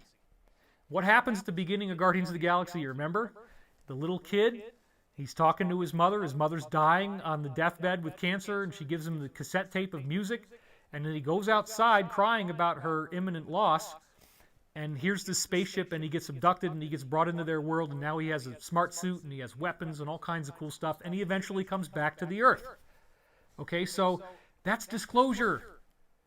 We're going to find out that there's millions of people who have already entered into a whole new Star Trek civilization, and they're working, and they're happy, and they're doing stuff. Well, other people are not treated well. Other people are killed, and they're killed in very diabolical and horrible ways. So, like, this business of us effing paying rent in the form of humans, which might even be millions a year, based on some of the numbers I've heard, it is absolutely unacceptable and it must stop. And so one of the briefings I just got is, we took a really crappy deal, and now we're at the point of parity with the Draco. We can fight back. We do not need to let them take our people anymore, and we can and we will take our planet back, and that is the Ascension. If you look at the Ascension stuff, if you look at the Bible material and all these ancient prophecies, they acknowledge these evil beings. They're called demons, okay? You just got to open your mind a little bit and go for the ancient alien version of this. Demons are real and angels are real. And it's essentially a proxy war that's being fought through human beings. They don't actually show up in person where we see them most of the time, but they are influencing how we think. And so the positive beings are trying to steer us down a positive timeline, and they connect with people to help us do that. And the negative beings are trying to steer us down a negative timeline. They connect with people on Earth to do that. And in that case, those people form an elite group and they rule the planet. But they get directives from these negative extraterrestrials. And that is what we've reported. You can watch our movies. In fact, now, the latest movie that we just did is actually, it's just ad-supported now. So you can go and watch The Cosmic Secret, which is a really incredible movie on YouTube, for free. It used to be something you had to pay for, but now it's on an ad-based model. So there's lots of places where I've talked about this before, and I don't want to be too redundant because you guys always want new material. So anyway, we don't have to do this anymore. We don't have to be the underlings of any race. We don't have to pay them. We don't have to honor their alleged claim that the Earth belongs to them. Because if you look at what I'm saying, if the material that I'm promoting, the law of one, etc., is actually Christian, and I'm going to argue, I argue it in the book, and I'm going to argue it in my new class that it is. I'm not going to bang you over the head, but I want to make the point, okay? If the benevolent ETs are the good guys, then that would suggest that the Bible is actually true, and the prophecies are true, and that means Satan, if you will be defeated. It's just that Satan is a lot more complicated than we thought, because it's actual real demons that are working with people here on Earth who do all kinds of crazy stuff, because apparently what's happening is they need to keep the planet in a state of fear and anger and sadness and desperation, because that creates an energy that these Draco actually feed off of. So I've had insiders tell me that the Draco will literally, William Tompkins said this, among others, they'll literally park their ships over a battlefield, cloaked, you can't see it, and they just soak up all this energy of torture and death as everybody's dying, because they feed off of it. And so in the new course, I'm going to show you the scientific proof of this and how this works. I'm going to show you the science in Russian studies and laboratory experiments that prove that health can be sucked out of things that are alive energetically through the focus of our intentions. So just as a little preliminary to that, I would say, when you go after someone, you try to attack them and you try to hurt their feelings, if they start to crunch in with their posture, it might actually be that on some energetic body level, they're losing energy. But I'm going to get a lot more into that in the class. So the point is, maybe also, just like the law of one says, part of our entrance into what they call fourth density, which clearly seems to be happening right now, this ascension process is underway. Don't expect to wait for something. It's happening now. And how you choose to live your life is going to have every impact on how this process plays out for you and where you end up going if the sun does decide to go through a dimensional shift and release a bunch of light and heat and energy. You want to be ready for that. And all you have to do is be 51% service to others. You could be 49% negative, manipulative, evil, conniving, controlling. But if you're 51% positive, loving, patient, forgiving, supportive, you're still going to make it for graduation, okay? So my focus is on making sure that you're ready for that and documenting all of the amazing research that goes around that, some of which is contentious, so that's why we have to do it through a conference. Anyway, we don't have to play underlings to these beings anymore, and we have, or we will very soon be able to build the technology to fight back, and that is a war worth fighting. We don't have to be subject to any type of evil anymore, whether it's from people or extraterrestrials. And I fully support that initiative, and I have dedicated my resources and my time and my energy to making sure that we're going to be able to fight that war. And that's why we're doing this technology, folks. I just want to be clear on this. Don't expect that once ascension happens that we just get to sit back in the lazy boy and enjoy the show. There's going to be new things that happen when we join this community of extraterrestrials, and one of them is we're going to have to fight back. Okay, so I just want to put that out there. So all of these things that are happening now are precursors that are building up to stuff that's going to be happening soon.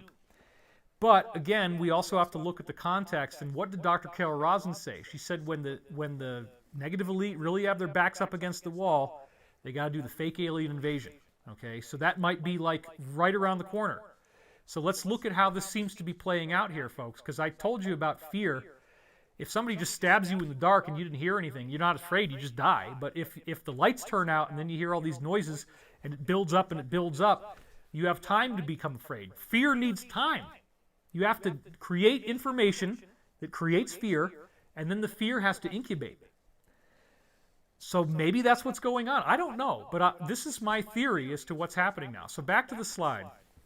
Less than a month after the DNI comes out and says all this stuff, we have pyramid-shaped UFOs being pushed very heavily, and I'm already 1 hour and 51 minutes in, but we're going to get through all this. It's not going to take a whole lot longer. This is a very visually rich section. So you can't get more authentic than military.com if you want to know what the military is doing. So here we go. Here's military.com. The Pentagon says that the video release of pyramid-shaped UFOs is authentic. So, unbelievable. Government officials have confirmed that recently released videos showing triangular objects flying off the coast of San Diego are real. And here it is, military.com. It says it's prompted a plethora of questions. And then down here, in a report last month, a former national intelligence official said a forthcoming government report will reveal difficult-to-explain evidence surrounding UFO sightings. So pyramid-shaped UFOs, what in the world is going on here? Is it like Egyptian? Is it like the ancient gods have returned? Is it the Goa'uld from Stargate? What's going on here? Well, I want to read this one to you in particular from Global Research, where it says leaked footage of pyramid-shaped UFOs is real. Now, what you're seeing in this picture is infrared night vision footage taken from a naval ship of the U.S. in 2019, so recently. And there is clearly this pyramid-shaped object that is blinking not only with little lights along the edges, but big lights that flash across the entire face. It clearly looks like some kind of aircraft. It's blinking like an aircraft. It does not look extraterrestrial at all. It looks like an aircraft. But let's read this article. Newly leaked video of flashing triangle-shaped objects that flew over a U.S. warship is real, the Pentagon said, after UFO investigators released the clip and several other puzzling photos online. The photos and videos were distributed by documentary filmmaker Jeremy Corbell. We love him. I haven't met him yet. I'd be happy to work with him. I think he's great. In fact, he has a movie that came out on... let's go back to the camera real quick. Jeremy Corbell has a movie on Bob Lazar that came out with the Studio 1091, which is the same studio that made both of my movies. So we're on the same team. And if you go to my website, divinecosmos.com, I wrote a huge article just about that movie and all the cool stuff that Bob Lazar had to say in the movie that was new. So I would recommend that. So I highly support George Knapp, Jeremy Corbell. Never had a problem with them. I don't know if they agree with everything that I'm doing or have done before. They might not like all the insiders that I've had, but I really, really hope that Jeremy Corbell and George Knapp both are going to watch this video. And if they haven't, then please tell them about it, because they need to know this. Because Jeremy Corbell is going on news after news after news show, which is great. I'm not jealous. I really am not. But he's saying that we don't know what this is. And I'm going to show you that we do know what this is. I'm going to show you now that we do know what this is, and this may be the last time I ever get to use YouTube, okay? But it's worth it, okay? It's worth it. Back to the slide. The leaks of videos that they got, the videos were handed to them, include a night vision video at sea, a series of grainy infrared images, and smartphone photos captured from the cockpit of an FA-18 fighter, which had previously been posted online. And the Pentagon confirmed in a statement this week that the leaked photos and videos were, remember, it's a frickin' flying pyramid, folks, that looks like an airplane with all the blinking lights. These leaked photos and videos were captured by U.S. Navy personnel, but they wouldn't call them UFOs. Now, Susan Gao, who you're going to see in just a second here, she seems like a perfectly nice lady, and I don't have a problem with her at all. I'm really happy they're doing this, honestly. I really support everybody who's doing this and getting us this information. She said, I can confirm that the referenced photos and videos were taken by Navy personnel. She said this in a statement to the Black Vault. And so here's Susan Gao. She looks like a normal person, not some conspirator, not some ugly villain, you know, and that's what I feel. I don't think there's anything wrong with her, okay? Corbell says the video and photos were originally shared at an ONI briefing on May 1st, 2020, and then later were leaked to him. So they gave it to him last May, right as all this stuff was ramping up, and we were all locked down. He says he worked with Knapp to verify the authenticity and the context of the footage before releasing online. That's what good UFO researchers do.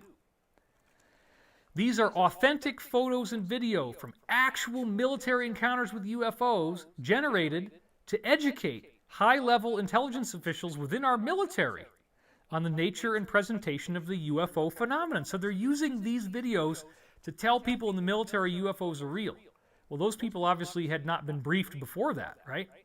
And classified stuff, man, a lot of people don't know about the classified stuff. So there's plenty of people in the military that don't know what's going on. Let's be clear on that. Perhaps the most startling video is the one recorded from the deck of the USS Russell, which appears to show several unidentified flying triangles flashing, just like airplanes, in the clouds off the coast of San Diego. The brief video was shot through a night vision camera in July of 2019, Corbell says. The USS Russell observed and recorded multiple pyramid-shaped craft, and these are massive. They're like over a mile wide is the estimation. They're huge, okay? The video shows a distinctly triangle-shaped object moving through the clouds above the warship.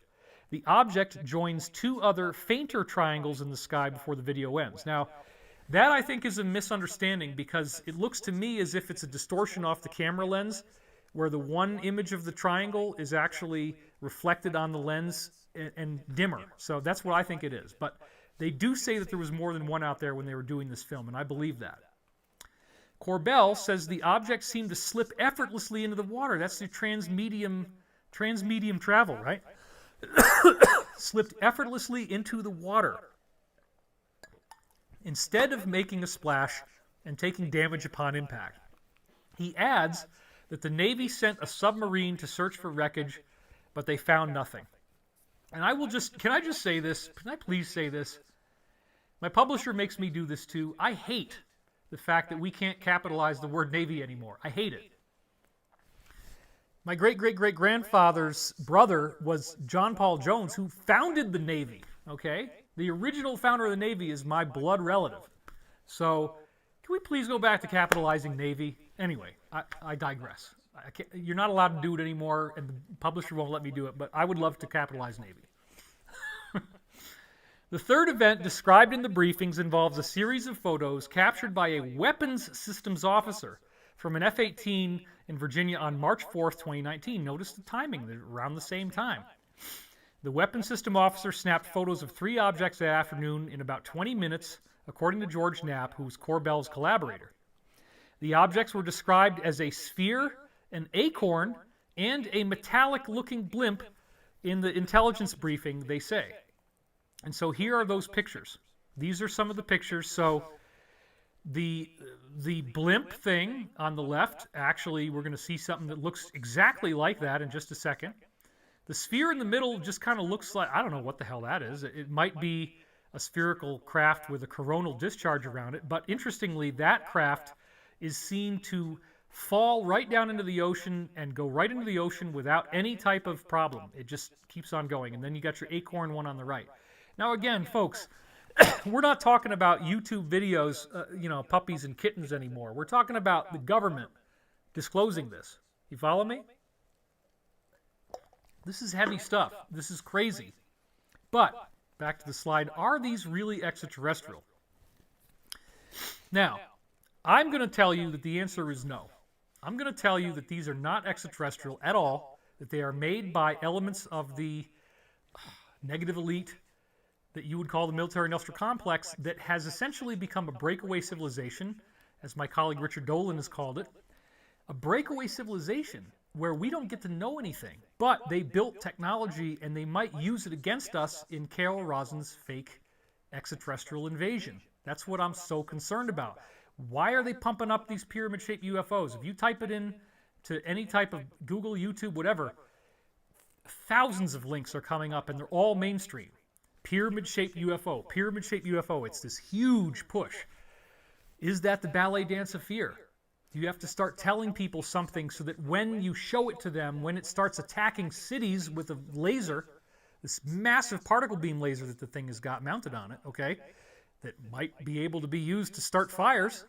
Just going to put that one out there. Strong possibility that fires could be started with these little guys, and they're hidden and you don't know that they're doing it, okay?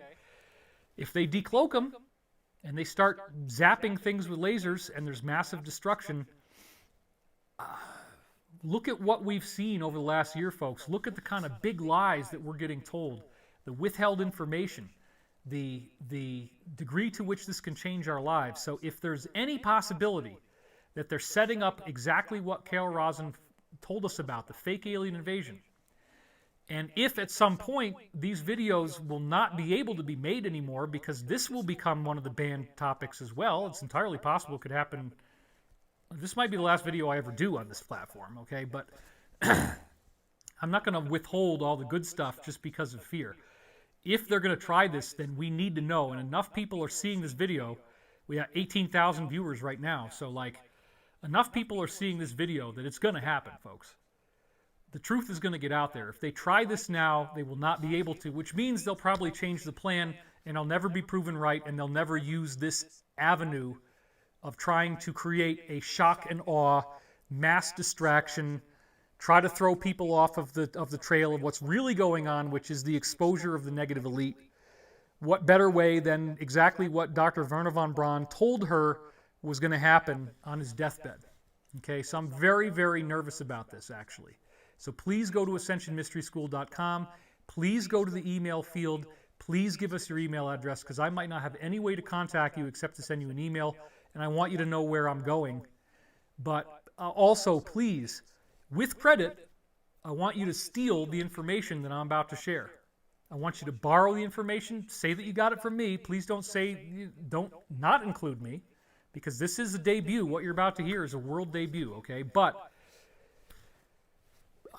please give me credit, but I'm very clear on this. I want you to develop this information. I want you to make videos about this. I want you to spread it far and wide. I want you to drill into the sources I'm showing you, and I want you to take it to the next level, because we need to talk about this, because if everybody's focused on one thing, what does the magician do when you're looking at this hand? He reaches into his pocket, grabbed for something else, okay? That's what's happening right now. The pocket is the flying triangle. And what they might pull out is exactly what Dr. K.R. Rosen warned us about, so we need to study this stuff. Now, the alliance, in my view, is the U.S. military, and that's why none of the Joint Chiefs of Staff have changed as we went from one administration to another. You may have noticed that. And if you go back to videos that I wouldn't dare make now, that I did just a couple months ago, as this whole thing started in January, there was a lot of very, very strange stuff going on that suggests that we are not dealing with any type of normal transition, okay? That there is executive orders underway, that all of this is it's basically a dunk tank.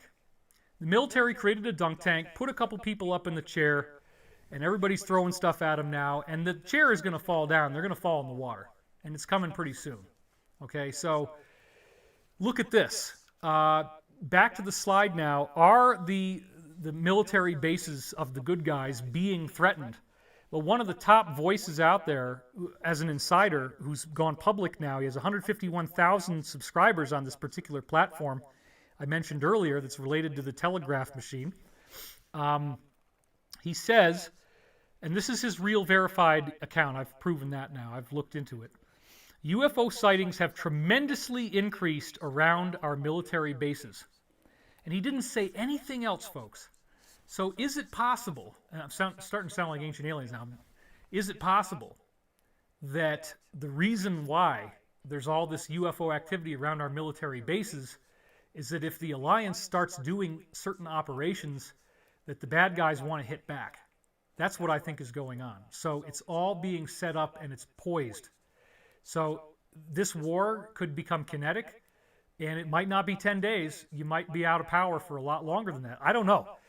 I hope it's 3 to 10 days, but I would absolutely, without question, stored water, rice and beans, food in the freezer, canned food. You can crack open a can very easily and eat it, okay? Please, please, please have at least a month of supplies now in your house. And if you have done it before, but you've been kind of slacking off, top everything off this week. Do it soon, because this all could be about to get really freaking crazy, folks. Life on Earth could be about to get really, really crazy, because they do not want certain pieces of information to be seen by the public. And if they have any cards they can pull out of this pocket while the other one is up here, they're going to do it. All right? I've eulogized on that enough. Back to the slide. What else do we have out there that we've heard about in UFO literature that looks similar to these pyramid UFOs? Well, they look an awful lot like the infamous TR-3B. And we remember September 20th last year, they flew one in daylight. Thousands of people saw it over New Jersey. Tons of videos were taken. But now everybody just says, it's Photoshop. But wait a minute. The mainstream media's acknowledged thousands of people saw this and that the military didn't do anything about it. So it's probably one of ours, guys. Well, all the way back in 1998, Edgar Fouche revealed his whistleblower inside information that the TR-3B is a blimp. And so this is his diagram of what it looks like. And sure enough, it looks exactly like a blimp. And so you notice the date. So this is one of the earliest leaks about the TR-3B because it's 1998. And he says that it's got anti-gravity and helium in it. Okay, it uses both. So this is another Fuchs diagram from 1998 where he's showing you where the gravitational generators are. And so those things on the, he says they're hydrogen, oxygen, variable vectored rocket engines, right? So apparently, you get partial lift from helium or other gases, and then partial lift from these anti-gravity engines and partial lift from rockets. Or maybe they figured out they don't need rockets now. I don't know. But anyway, what if all of this is actually a dirigible? So let's talk about dirigibles for just a second. In World War I, you may not realize this, but both the United States and the Germans used these massive flying Zeppelins. And the Zeppelins caused insane amounts of damage.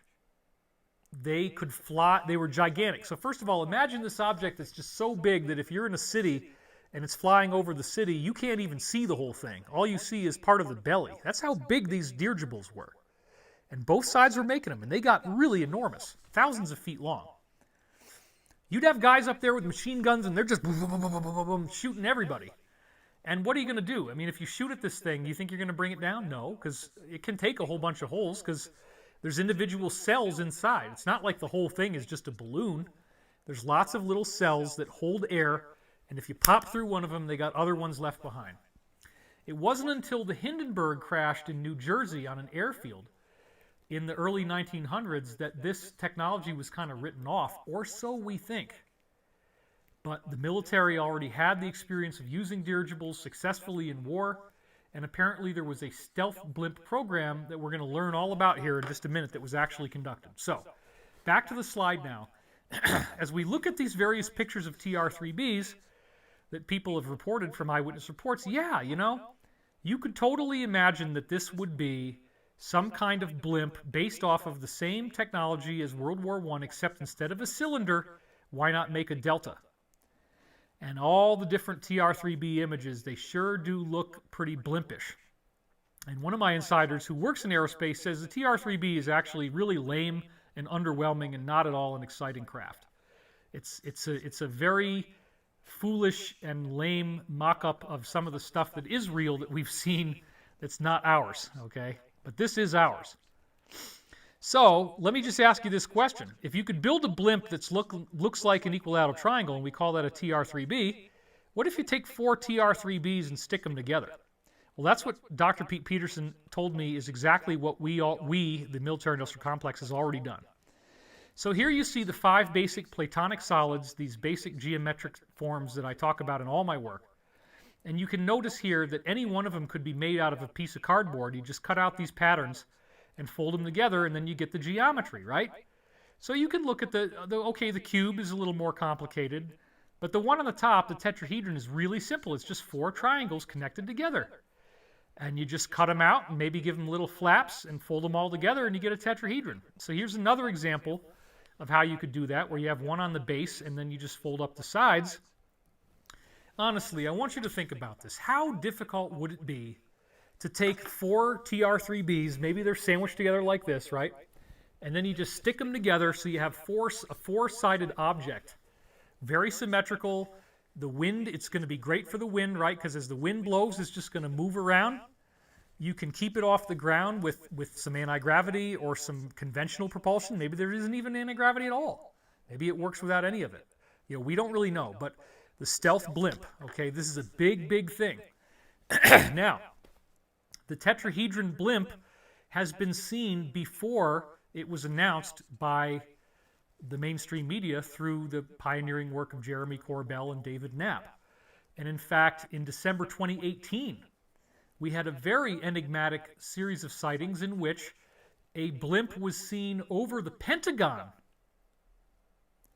by 2 different camera angles. And I didn't even know there were 2 different camera angles. I had to find it through a particular channel on that app I mentioned before.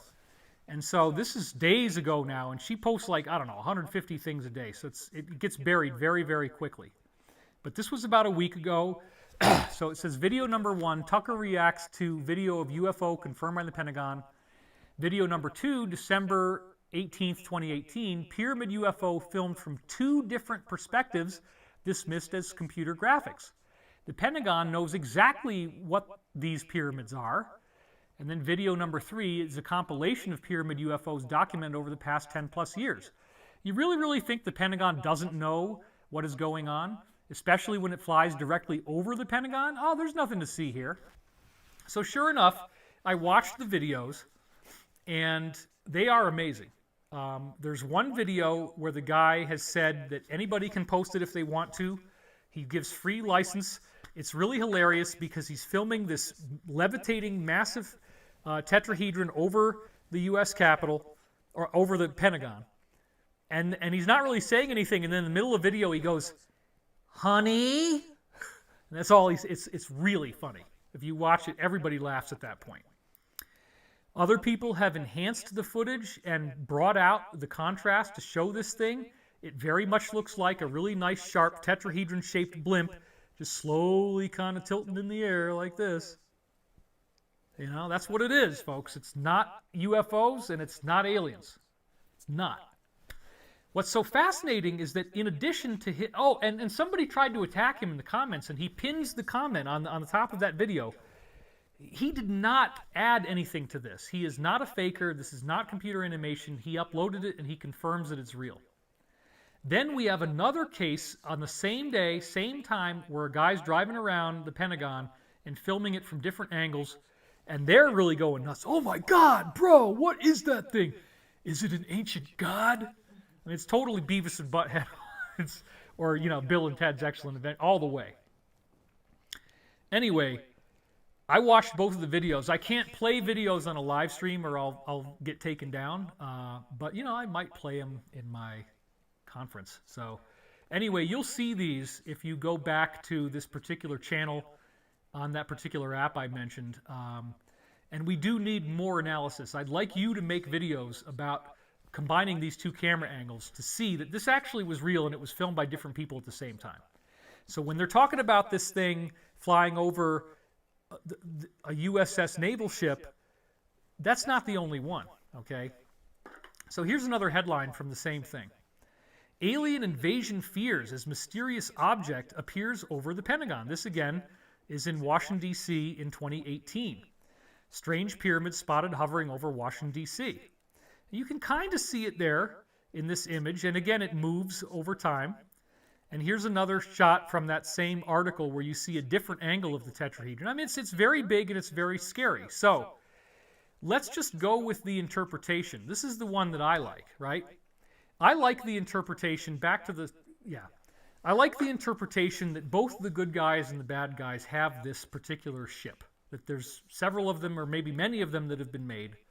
You take 4 TR-3Bs, you stick them together, you make a big dirigible. It's scary as hell. It looks like some alien thing. And wouldn't that be ideal to create the ultimate FF alien invasion event? Because it looks like the capstone on the top of the pyramid. It looks like the eye of Providence, the all-seeing eye.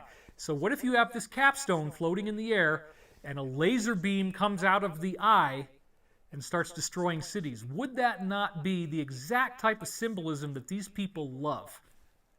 And especially if they're burning up California with it already, okay? We have reason to believe that that's what's happening. So this is a heavy, heavy situation, but this thing is a massive weapon. It has massive offensive and defensive capabilities, and if they're putting it over the Pentagon, it's probably either one of 2 things. It's either a threat or it's a protection. So let's just go back to the slide now. Why might the Pentagon have wanted protection on December 18th? Well, remember, who was in power at the time? And what were they trying to accomplish?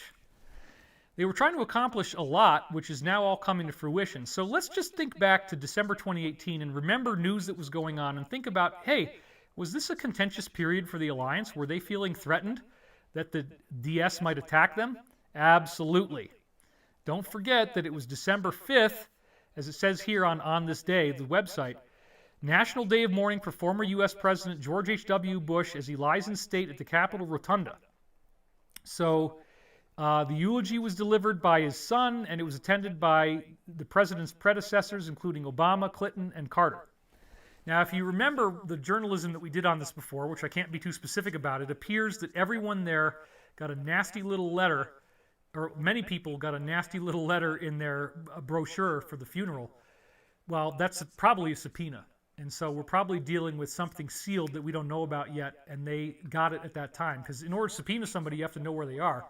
And these elites, you'll never know what address they're in. They're never going to accept a service of process. So that's a good time to do it. Well, they're going to be really pissed when that happens. So that's December 5th. And remember, this was December 18th. So now we're not even 2 weeks away. Basically, less than 2 weeks away. So then December 7th, court filings by U.S. federal prosecutors and special counsel Robert Mueller against Michael Cohen appear to implicate the president on campaign fraud and Russian dealings. So this is another escalation. That's the beginning of that whole thing, December 7th, 2018.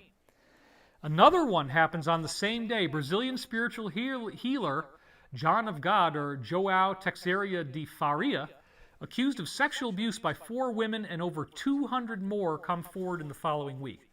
This could have been what broke the whole thing apart right there, because this man was very prominent. A lot of celebrities went out there to talk to him, and now we find out that he apparently, according to these 200 women, was a serial rapist and violator. So that could be a thread that gets pulled and starts to unravel the whole sweater for the deep state. So I don't know.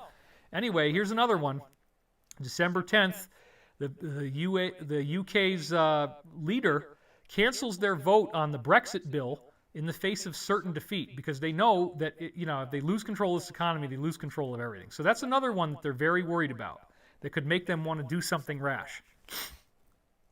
December 19th, just one day after this UFO was seen protecting the Pentagon, protecting the president and all of his people, he announced victory over the IS and planned the withdrawal of U.S. troops from Syria. Well, this again is huge. This is the kind of thing the DS really, really doesn't want. You notice they immediately put him back in afterwards when they think they were in charge. And then last but not least, on December 22nd, we actually started the government shutdown. All this crazy stuff was going on. So the cabal could have very easily attacked during this time. That's why I think they had that thing over the Pentagon. Or maybe it was the bad guys, and maybe they put it over there to threaten the president and to say, if you effing open your mouth, if you go beyond certain levels, we're gonna hit you and we're gonna blow you up. And that might be what this was. It might have been a threat. So check this next slide out, because this is extremely disturbing, and this only came out on April 20th, so just 4/20, by the way. What a great day. From U.S. Strategic Command, posture statement preview, it says in the tweet, the spectrum of conflict today, April 20th, is neither linear nor predictable. They're saying an unpredictable war could happen out of nowhere. They just said this on April 20th, folks. This is very important. We must account for the possibility of conflict leading to quote-unquote conditions. We must account for the possibility of conflict leading to conditions which could very rapidly drive an adversary to consider nuclear use as their least, back to camera, bad option. Spontaneous, unexpected conflict in which a nuclear exchange is their least bad option. Why would U.S. Strategic Command say this, folks? What are they... you have to think a little bit, right? Well, okay, what's happening in the world right now, and who's being accused of it, and what might they do if they're found guilty? That's what they're saying. Nuclear could be the least bad option. Here's another example of this. Take a look at this. Nuke alert. Strategic Command warns Biden administration must prepare for nuclear war out of conflicts that could escalate rapidly. So this is extremely disturbing. And what it reveals again is they can't really tell you through the media, because the media isn't going to tell you anything. But some really big stuff could be about to go down here. Now, there is a precedent for these blimps being used to make threats. And I direct you now back to the slide. In December 2009, the exact same pyramid blimp with the exact same appearance appeared directly over the Kremlin. That's right. Here's an article from Daily Mail. Russian internet sensation. Giant triangular UFO hovers over Red Square in Moscow. hovering and remember, this is December 2009. December 18th is when this article was written. So, hovering ominously over the city, this video of what appears to be a triangle-shaped UFO has left Russians baffled. Sitting motionless in the sky above the Kremlin in Moscow, clips of the unexplained object have become the most viewed videos on Russia's YouTube. The two videos, one taken at night from a car and one during the day, were both filmed by amateurs, and they are incredibly awesome, by the way, and they look exactly like the ones filmed over the Pentagon. Here's another one, UK Telegraph, UFO pyramid reported over the Kremlin. A giant pyramid that appears to be a UFO hovering over the Kremlin has caused frenzied speculation in Russia that it is an alien spacecraft. So I'm going to read you a little of this one from the photo here. The object has been compared to an Imperial cruiser in the Star Wars films, and witnesses estimated it could be up to a mile wide. Two film clips exist which appear to show the same object and footage have been repeatedly playing on Russian television news channels. And sweetheart, you mind opening up the window just so we can get some air, because it's getting really hot in here. I don't want to sweat. So the craft was said to have hovered for hours over Red Square in Russia's capital. The clips of the quote-unquote invasion have gone to the top of Russia's version of YouTube. The identity of the shape has not been confirmed. Russian reports have ruled out a UFO, but police have refused to comment. So here's another one, and this is actually from the Russians' own media. This is Pravda, okay? Huge triangular UFO spotted above Moscow's Red Square. A strange flying object was spotted in the sky above Moscow today on December 18th. Muscovites could see a large triangle-shaped object hovering above Red Square. Many people filmed the object on their cell phones and uploaded the videos on YouTube. These videos have not been lost. You can go find this, by the way. So, actually, let's go back to the slide. Yep. So, here's the thing. Pete Peterson told the members of Project Camelot and myself in July 2009 that on November 27, 2009, President Barack Obama was going to go on television. They'd already booked out 4 hours of television time. And he was going to tell us that UFOs exist, and he was going to introduce us to 6 different human-looking extraterrestrial groups. This was going to happen on live television. It's going to be broadcast all over the world. And obviously it didn't happen. The information was leaked by Bill Ryan of Project Camelot. He was on stage in the not the Barcelona, but the Switzerland event that was done. I was in the audience. He was on stage, and he blurted out the date, and I was horrified because I knew that that meant it wasn't going to happen. You can't actually say these things if you get this kind of a briefing. But you can go back to the transcript of when he was on stage, and you can read him describing this whole thing. It's on projectcamelot.org. If you go to their archive and you go to the conference from Switzerland and then you see his talk, it's in that transcript, and you can read the transcript on their website. So anyway, Camelot got in enormous trouble for this. Kerry Cassidy actually, apparently according to Pete Peterson, was being threatened, and he had to take a deal to stop them from knocking her off, actually. They had planned out 3 different places where they were going to do it. And he also said that she was going to lose the brakes on her car while she was driving in the mountains, and that was their preferred method of how they designed this, what was going to happen to her, to make it look like it wasn't, a murder. So we had all that information come through. November 27th came and went, and nothing was happening, but Obama was going to win the Nobel Peace Prize as of December 3rd in Oslo, Norway. On December 2nd in Oslo, Norway, a very, very strange thing appeared over the sky called the Norway Spiral. So I'm going to do another video where I break down the fact that the Norway Spiral was created by HAARP, the High Altitude Auroral Research Project, that there's a base right there in Oslo, and even where the beam is coming from, when you map out where the base is, the beam is coming right from the base. What is the Norway Spiral? I'll show it to you in the next video if I can still have a platform. Otherwise, I'll do it on Rumble or one of the other ones. But it's of... You're seeing this thing that is... How do I explain this? I actually completely lost my train of thought. Believe it or not. It doesn't happen very often. What was I talking about, sweetheart? You lost your train of thought too. Wow, okay. Because of you. Because you lost... It's telepathic. You got to focus. The spiral. Oh, so the Norway Spiral, right. So anyway, Go look that up if you haven't done it, because there's great video of it, and you see this very, very luminous spiral that looks like an everlasting lollipop in the sky. It's all kind of bluish white. It's turning, and it's just like rows and rows and rows of concentric circles all in a spiral. And then the most outrageous part of the whole thing is that the middle of it opens in a very, very precise way in a perfectly symmetrical circle. And it just opens up like a black hole. Okay, that's what happens in the Norway spiral incident. Lots of footage, lots of video. Obama was going to receive the Nobel Peace Prize the next morning. And I wrote articles on this at the time. And then I met with Dr. Stephen Greer a year later, and he told me in person, privately, and I've disclosed this before, I'm not betraying him. Dr. Stephen Greer, the head of the Disclosure Project, told me in person that Obama was going to tell people that UFOs were real when he got the Nobel Peace Prize. What a great time to do it. What a great time to bring up your buddy on the side who happens to be a human extraterrestrial, isn't even a regular human being. Okay, that's what we're talking about.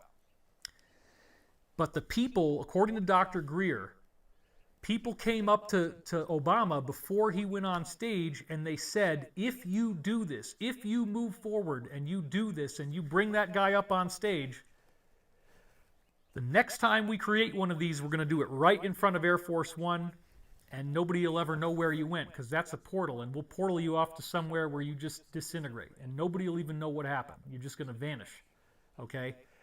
And we put it out there so that people know that these portals exist, so if we need to use one on you and we need to take out the President of the United States with this portal, we're going to blame it on aliens. But it's you. Now, apparently, at the time, Obama was working with Putin on this plan, and so Dr. Greer also told me that Putin was threatened as well because they parked this triangular UFO, this tetrahedral UFO, the pyramid, over the Kremlin for several hours.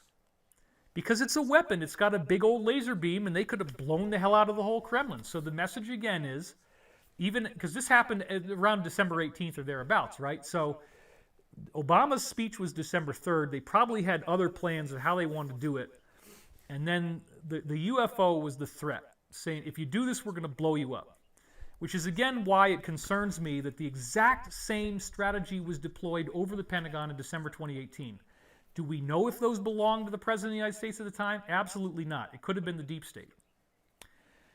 So that disclosure that I got from Greer reveals that this is something that is a weapon that's offensive, and it's being used to prevent disclosure. Because they were going to do it, and the blimp was used to threaten Putin. Okay? I'm going to do a whole show on this if I can do it on this platform. I got wonderful slides on this, way more than I'm going to do now. Okay, so here's the next thing. In 1991, Popular Mechanics magazine actually talked about these flying triangles and said they might be blimps. So let's look at the slide. Here is the cover from December 1991 from Popular Mechanics, where it says, "Top Secret, Reshaping the Look of America's Air Power."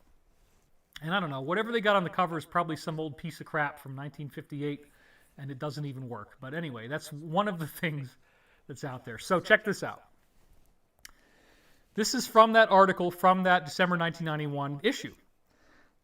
The Big Wing. Meanwhile, several Antelope Valley residents say they've seen a craft that simply strains credulity. And this is the Hudson Valley and other types of UFO sightings, okay?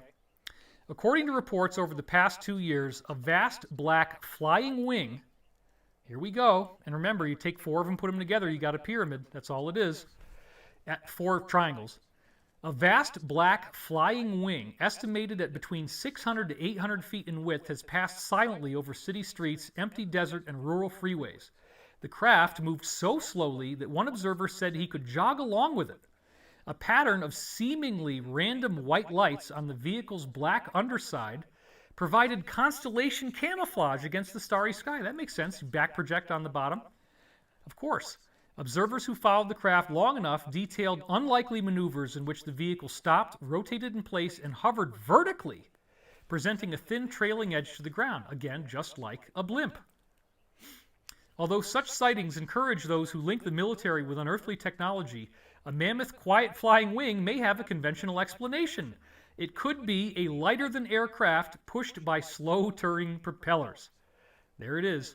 Certainly, such a vehicle could elude Doppler radar by slowing down to a crawl. Alternatively, the fact that the craft holds its station vertically suggests it might serve as a huge reflector for a bistatic radar system. Other possible missions it could be used for would include troop deliveries or covert surveillance. So here again is frickin' Popular Mechanics saying this flying black triangle could be a lighter-than-air craft pushed by slow propellers. Sightings of all these aircraft may offer a preview of 21st century air power, or they may be hints of experimentation, hardware versions of engineering concepts. Denied classified data, experts must simply guess. In the late 70s, says Wolfgang Demisch, an aerospace analyst with UBS Securities, quote, there was concern at senior levels of government that a lot of technology was about to disappear because people were close to retirement. Projects in the 1980s may have pushed this technology forward as a way to maintain the national capability that we were building up with a lot of money in the 1950s and 60s. Masking such capability behind classified special access status has been the trend for the past decade, but that trend is shifting now. The growing number of unofficial sightings may signal that security will soon lift.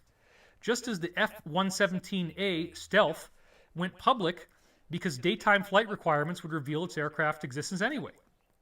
If the black air vehicles now prowling desert skies also venture into the white world, the technology spin-offs may be enormous. If they don't venture into the white world, or at least not until right now, then these aircraft will remain America's most closely guarded secrets.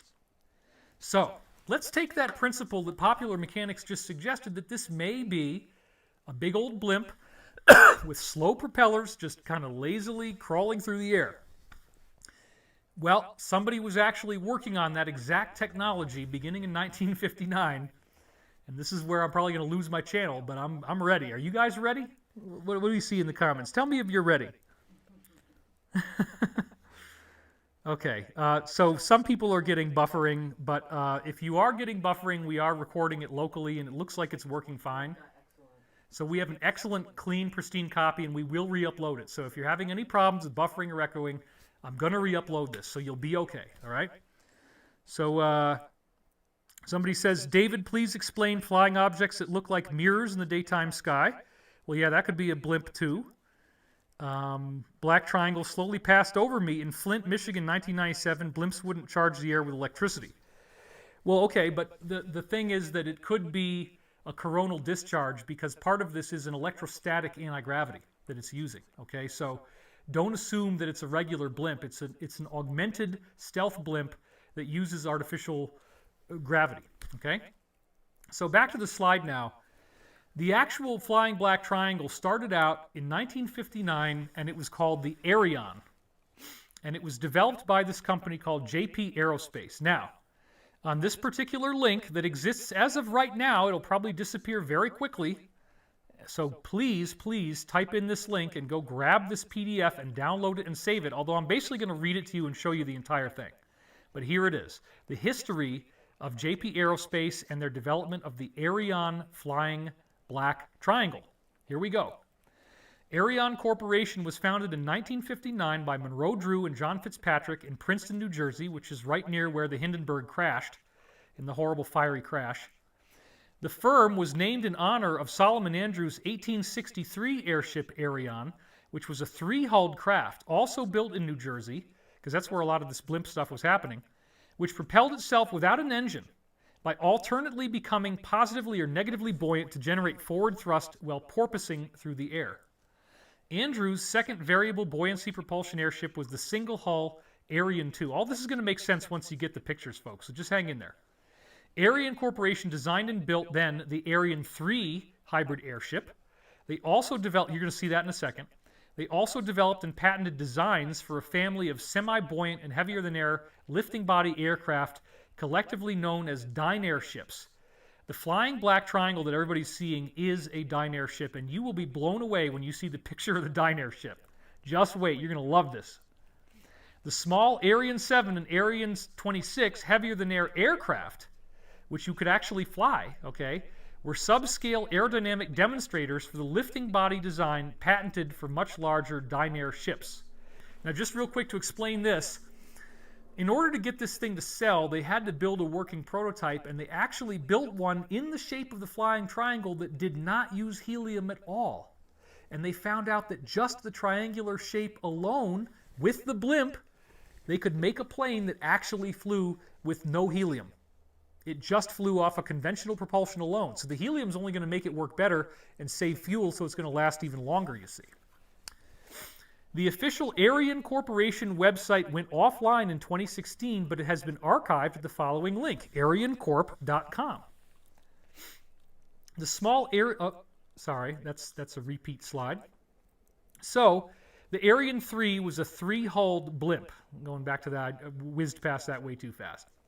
So you're going to see pictures of this momentarily, so just hang in there. You're going to love it.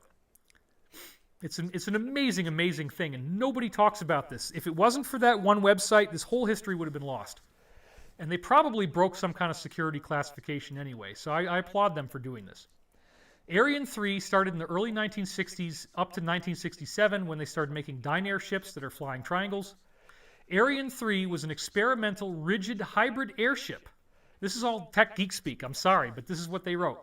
Comprised of 3 side-by-side streamlined hulls connected by airfoil-shaped truss structures that generate aerodynamic lift during forward flight.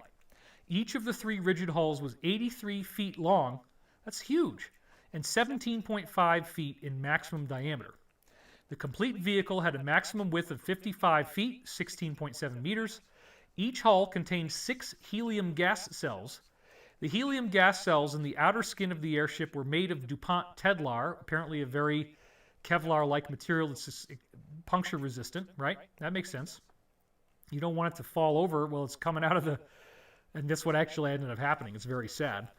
Details on the airship design are presented in patent number US 3180590A, pressurized airship, filed in January 1963 and granted on April 27, 1965, and you can still find it on Google Patents and other places at this link. Now, it doesn't look all that great. It's kind of, I'm not too excited about this. It's 3 hulls, whatever. No, folks. Wait till you see the triangle. Hold on, okay? The triangle's going to blow your mind. To manage buoyancy without releasing helium gas or ballast, the helium temperature was controlled by a propane-fueled heating system and a series of cool air blowers. Not very exciting. On the ground with the helium cooled, the Ariane 3 airship was designed to be about 400 pounds heavy when it's filled at 85% helium capacity. So now here's this massive thing sitting in the hangar in New Jersey under the control of John Fitzpatrick. So let's zoom in on him. Look at how big that thing is compared to him in that little seat. It's huge. Okay? 2-person cockpit. Here's another cutaway drawing from Popular Science where you see the inside. And you got the propeller on the back. There they are at Mercer County Airport in Trenton, New Jersey, 1964, standing behind this massive thing. And look at how big it is compared to them. And this picture is even more amazing, where you see the guy climbing up the ladder to get inside. And look at it up close, okay? Just how massive this thing is compared to the other planes on the tarmac. Look at the plane behind it on the left. This thing is huge. It's huge. And then you see the guy again climbing up the ladder. So I mean, it's a big, big object. But then it's going to get even more interesting, folks. Ariane 3 was constructed between 1959 and 1965 at the Mercer County Airport near Trenton, New Jersey. While preparing for its first flight, despite the Kevlar material, Ariane 3 was badly damaged while it was taxiing in 1966 as a sudden gust of wind caught it during a sharp turn. The fragile, lightweight Ariane 3 was flipped over onto its back and then got flipped back again onto its undercarriage, and it was damaged and it never flew. That's really sad, but that's what happened. So a very similar stealth blimp idea to the Ariane 3 was discussed in 1990, as you see here in this article from Los Angeles Times. New secret weapon, the stealth blimp. Aerospace, low cost, unmanned, and invisible to the radar. It is being developed under an Army contract for guerrilla surveillance. This is 1990. Again, most people thinking of stealth aircraft probably think about the B-2 stealth bomber, invisible to radar, fast and sleek, with an estimated price tag of $500 million or more. Well, not really, but that's another story. Not Carter Ward. When his thoughts turn to stealth aircraft, he thinks about something stubby with a top speed of 28 miles per hour and only costs $195,000, the stealth blimp. For 3 years, Ward, a civilian engineer for the Navy in Port Hueneme, has been working on a 69-foot prototype of a stealth blimp, meant to be unmanned, radio-controlled, and invisible to radar, so far receiving about $700,000 in funding from the Army. And it looks just like the Ariane 3. Actually, we'll see a picture of it later. Now here's another illustration of this, a different idea from 2012, and this apparently was never even built. The one in 1990 was. But it says, check out this giant spy blimp before the Air Force kills it. And then again, they're looking at the budget, and you see the budget starts out at like, it's practically zero, and then it's hovering around 500 grand, and then it goes up to like $3.5 million, and that's when the Air Force said, no, we're not feeling it anymore.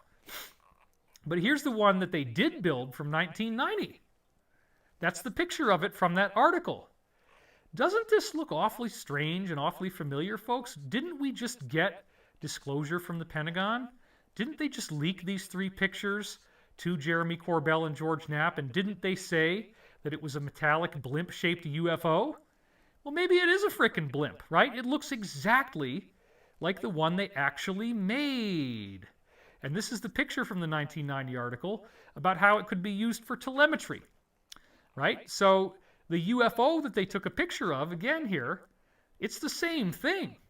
It's the same thing, just tilted on its side with little stubs on the top and bottom, probably to hold, like, I don't know, weapons or antenna or whatever. You know, they got to add some things. But it's the same craft. And this one that they talked about in 1990 looks exactly like the Ariane 3. It's just that it's got 2 holes instead of 3. So they know what the hell they're doing. This thing didn't get canceled. This thing didn't get buried. They just didn't pay off the people in JP Aerospace. They stole it. And he knows it. We're going to hear from him in just a minute, and you're going to see where he admits that they stole it from him and developed it without his knowledge. So how do you solve this horrible problem where the thing suddenly flips upside down and crashes? Well, initial repair efforts after it crashed were redirected to reconstruct it into a new, larger, metal-clad, delta-shaped configuration. A delta is a triangle. It's a triangle. Wait till you see the pictures. You're going to be so blown away. I mean, this might be one of the most exciting things you've ever seen in your life. Honest to God. I'm not kidding. A larger metal-clad delta-shaped configuration known as the Ariane 3B, which was 100 feet in long and 75 feet wide. The work was discontinued as Ariane then focused on more advanced and more capable Dynair ship designs. So this Dynair ship in 1967 in a classified program, a flying dirigible, looks kind of familiar, doesn't it, folks? Whoa, yeah. I mean, this is the flying black triangle. This is a predecessor to the TR-3B. And yes, it's not just a diagram. They actually have patents and all kinds of stuff, folks. The Dynair ship freighter patent from 1967 to 1969. It was a semi-buoyant lifting body aircraft designed by Ariane for use as a civilian and military cargo transport. It's cheap. You could load it up with lots of stuff and you could move it around. Well, that never happened. They kept it classified, and they want to make it look like a scary alien invasion when they use these things to blow us up.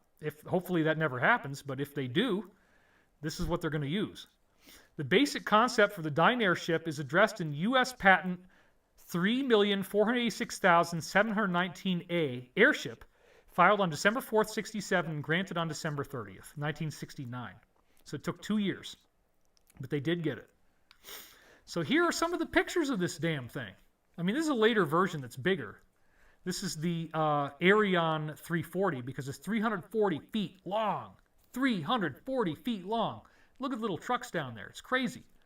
This was the earlier design, the Dynair ship, so you can see it on the cross-section scale. And notice at the top where it says figure 2, down at the bottom, there's 2 cubes in there. That's the storage area. Then you look at it on figure 3 from the side, you can see you can fit 3 18-wheeler truck bodies in that thing. It's huge. And that's just the smaller one. So you could hold an incredible amount of cargo on these. It's just that if you did it now, everybody would say, oh my God, it's a UFO. Holy crap. No, it's just a blimp, dude. It's just a blimp. The main features of the Dynair ship were The hull is a low aspect ratio blended delta wing with vertical stabilizers that form end plates on the wings. The craft is semi-buoyant. The large delta wing contains inflated helium lifting gas cells. So now that you're looking at it, you can see all the little propellers on the back, slow-moving propellers. You can see where they got all those mounted. And then again from the side angle view here. The cargo compartment, 94, which I just talked about, and cargo rails, 96, are sealed from the helium's volume and suspended within the hull by a web of steel support cables that distribute the concentrated load of the cargo compartment over the large area of the upper shell of fuselage. This is all very technical, and I don't need you to understand all this, but I just want you to know how much work went into this.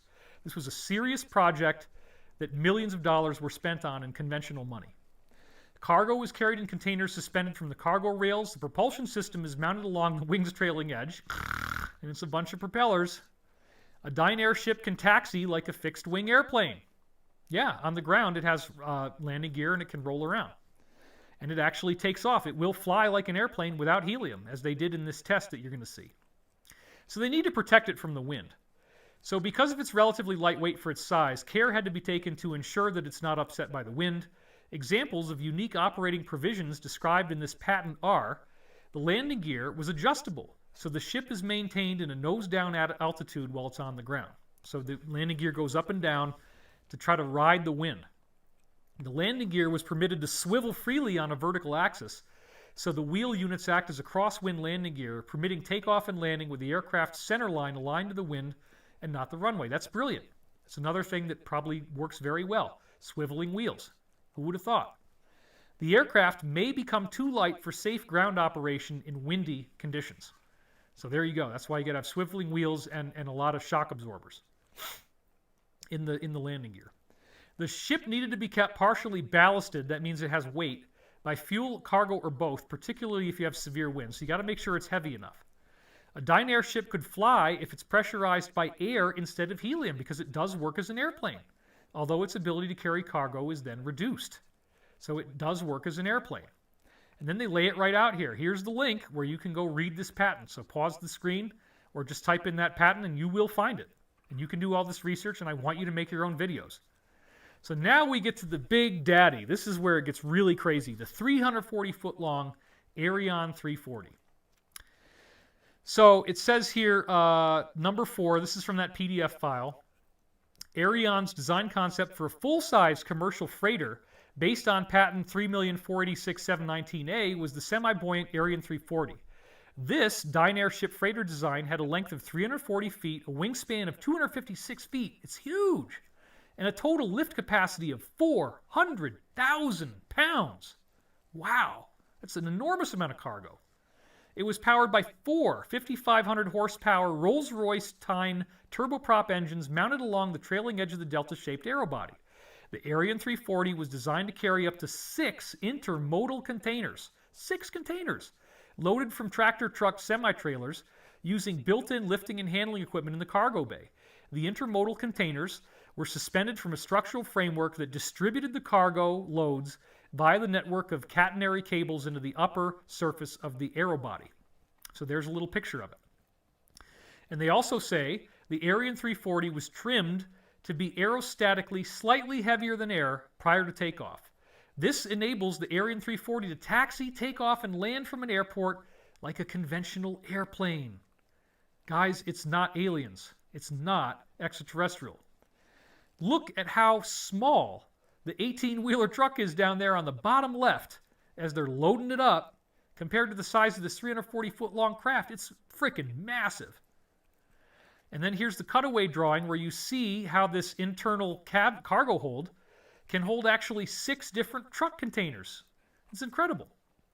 And here's actually a photograph from Technika Molodova. I forget exactly how to pronounce it. It's the Russian Technology for Youth magazine in which they profiled this invention. And then the guy's going to say later that actually they did make these, but he just, it was taken away from his company, basically. So because they didn't actually build this, or he claims that they didn't build it, in order to get them excited and prove that this would really work, what do you have to do? You can't get the big one done. You got to get a small one done first. That's called a proof of concept, right? You make it small, and then everybody's happy, and they say, okay, we believe you. And actually, we're dealing with the same kind of thing right now, but I can't talk about that just yet. I will soon, but you got to have a prototype, folks. You can't just say we're going to build something and have people give you money. It doesn't work. So number 5, the Ariane subscale dynair ship remote-controlled flying models, 1968 to mid-1970s. Ariane built a series of small gasoline engine-powered, remotely controlled, heavier-than-air flying models, little models, to confirm the basic aerodynamic characteristics of their lifting body design for the dynair ship. A series of 4-foot models were tested from spring 1968 to 1969. 4 foot long, that's not very big. 7-foot Ariane 7 flew a 14-flight test program in mid-1970 before it was destroyed on its last test flight. Then they made a piloted craft, so it's not a remote control now, 1969, 1971, and they call it the Ariane 26. The proof of concept aircraft for the dynair ship, which means that hopefully they're going to finance the dynair ship, and they did, they just didn't do it through JP Aerospace, was the piloted subscale Ariane 26, which lacked lifting gas and operated as a heavier-than aircraft throughout its test program to further validate the aerodynamics of the dynair ship. The basic design of the Ariane 26 is described in U.S. Patent 3,684,217A aircraft, filed on September 30th, 1970, granted on August 17th, 1972, just a few months before I was born. The patent abstract describes the aircraft as follows, quote, "This invention relates to aircraft and particularly to delta-shaped, that's flying triangles, lifting bodies having high sweep angles. Such lifting bodies possess favorable stall characteristics, meaning they can just hang out in the air, and they're capable of relatively high cruising speeds and relatively low landing speeds. They can be made to carry a large payload efficiently and may be operated heavier than air or with helium, either lighter than air or slightly heavier than air." So I think I just read this to you. So again, just to really emphasize the point, it lacked lifting gas and it does operate heavier than air. So this thing flies as an airplane. And we already talked about this. The patent, I read all this to you. But again, I built out slides. I apologize. So again, delta-shaped lifting aircraft. Huge triangle aircraft. That's what the patent is for. And he was pitching this to the military. And once again, you can read the patent right here. So if you look at this patent, this is the diagram of their crappy little, I'm sorry to say it's crappy, but again, they didn't have much money and they just needed to get something built, some kind of prototype so they could land the contract. So they built this weird, stubby little fat airplane that's just a little flying triangle in the shape of a balloon. She says, it's cute. Okay, yeah, it's cute. And you're going to see pictures of it because they found it in a hangar. Believe it or not, it still exists. They still have it on display in a museum. The Ariane 26's structure was composed of welded aluminum tubes, some salvaged from the wrecked Ariane 3, covered with aircraft cloth and aluminum sheet. After completion, the aircraft was transported by road to the National Aviation Facilities Experimental Center, or NAFEC, near Atlantic City to be flight tested. So here's the actual photograph of the prototype. And this was piloted. You could get inside. There it is on the ground. Here it is taxiing in 1971, taxiing test. And will it actually fly? The Ariane 26 made its first flight piloted by John Olcott at NAFEC on September 7, 1970. But it proved to not have enough power and it could not climb out of its ground effect. Uh-oh. They made a series of modifications and brief test flights with new propellers and vortex generators. What the hell that is? Interesting, huh? Vortex generators. Added to the aero body, the testing then resumed at NAFEC on March 1st, 1971. Now they got better propellers, better engines, and the aircraft was able to fly and maneuver successfully on several flights before its engine died because it had limited operating life and it ended the program. So John McPhee recounted the story of the test program in his book, The Deltoid Pumpkin Seed. And I'm going to show you that cover. So here they are, literally taking off and getting airborne, and here they are in flight. So yes, folks, right now, here on YouTube, in the last few minutes before they take me down, is the first flying black triangle officially developed and flown, and you can see it from the ground. And here's William McElwee Miller Jr. with the Ariane 26 posing in front of it. The key finding from the Ariane 26 test program, as reported by William Miller, was the aero body was an aerodynamically feasible concept and a basis existed for realistic studies of much larger aircraft. That's their finding. If you build it, it's going to work. It'll fly. Following the apparent success of the Ariane 26 project, Ariane Corporation's board voted unanimously to proceed with developing the Dynair ship for civilian and commercial purposes, and John McPhee recounted the story of the test program in his book, The Deltoid, which means triangular, Pumpkin Seed. So here is the copy of The Deltoid Pumpkin Seed by John McPhee, looking very, very early 70s. I had a lot of books in my parents' library that looked like this. Tom Swift, move over, it says on the top. The incredible true adventure of the creation of a flying machine that makes Apollo seem easy and flying saucers look real. A beautiful book with more thrills than fiction, says Philadelphia Bulletin. $1.50. There you go. So check this out. This is so freaking cool. For 40 years, this Ariane 26 prototype was stored in a hangar. It had some dust on it, but it was in perfect shape. They covered over the engine, which was very smart, and they actually dusted it off. And it says here, December 18th, 2019, Facebook post by Free Flight Aviation stated that the Ariane 26 will be on display at the Air Victory Museum at the South Jersey Airport in Lumberton, New Jersey, which is right where the Hindenburg happened. Following are the 3 photos from that post. So you can see this is pictures of it as it was being moved to the Air Victory Museum. And here it is on display at the museum up close. And then there's a close-up detail shot on the bottom of the propeller. So this thing actually flew. How weird. And then here's a shot of somebody who made a little model of it and designed it exactly the way it looks. And sure enough, that is a flying, workable, remote-controlled, remote-piloted model. So then they made further improvements to the gigantic Dynair ship. Because remember, they already had one that was 340 feet long that they designed, and it would have worked if it had been built, and actually it was. They just didn't get to see it because it went classified.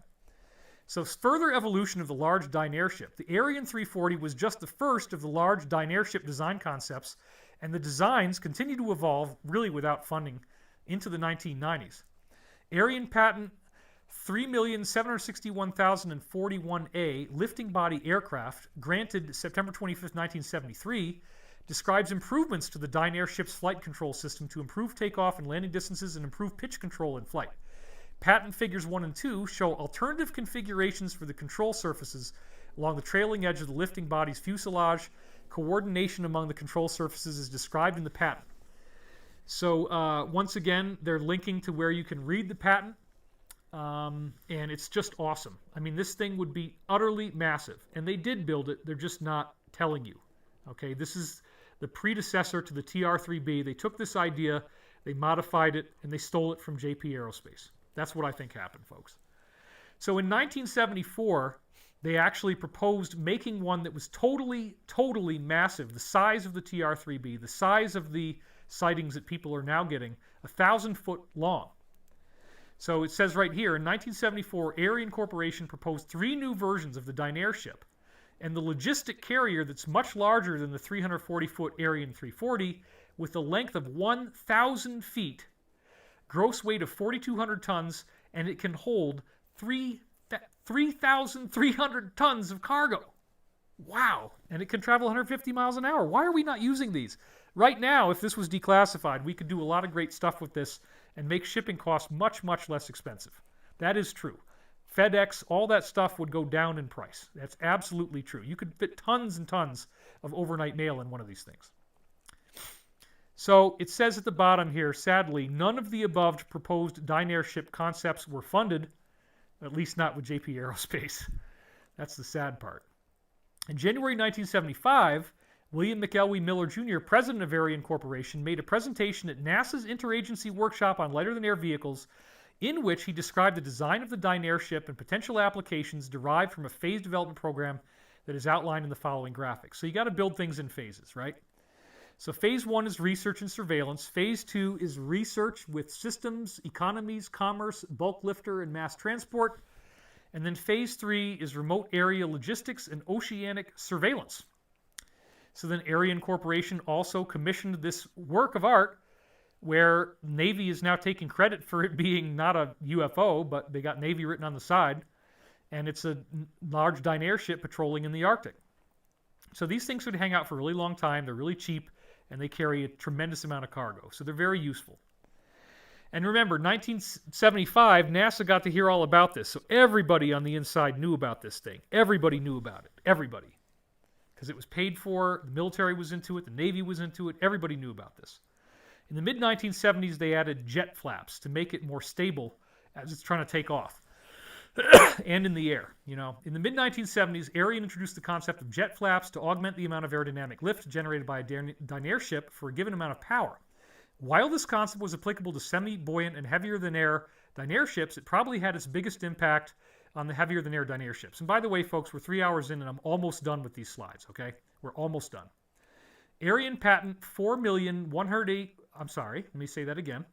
Arian patent US 4,149,688A lifting body aircraft for VSTOL service filed October 1st, 1976, granted April 17th, 1979, describes the application of jet flap aerodynamic devices that augment the lift by directing the propeller's slipstream over a deflected flap along the trailing edge of the deltoid triangular hull.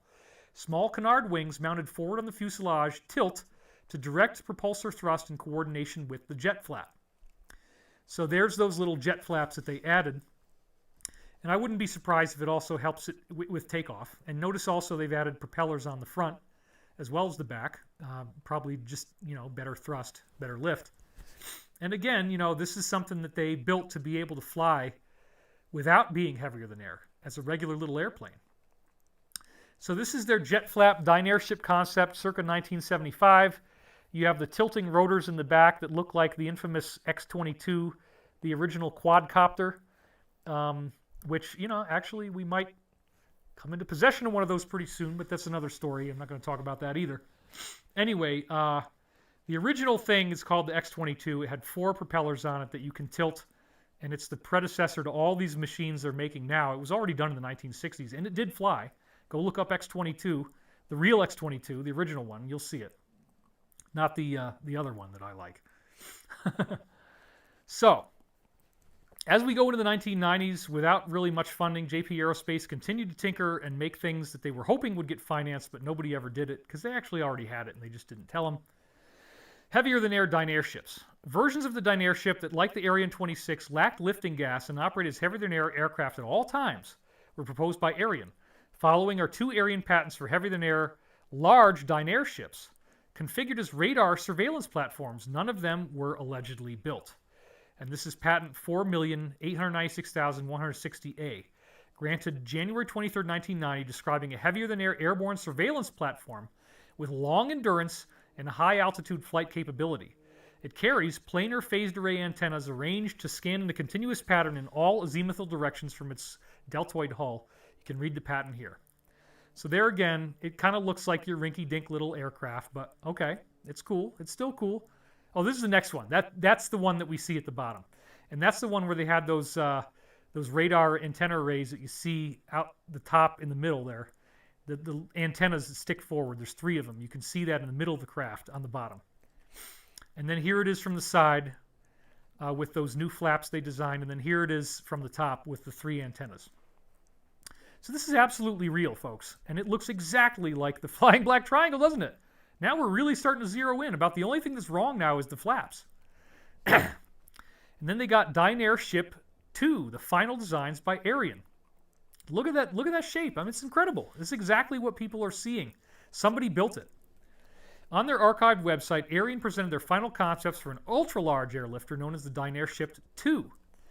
Quote, the current U.S. military reawakening of interest in very large hybrid aircraft concepts shows the validity of Ariane's Dynair Ship 2.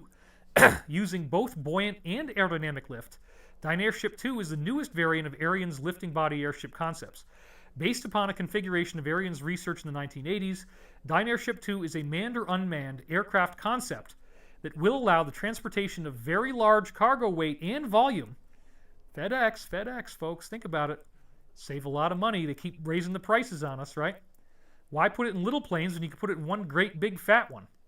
Over great distances for military and commercial, i.e. FedEx, logistics. So there it is again up close. It's gorgeous.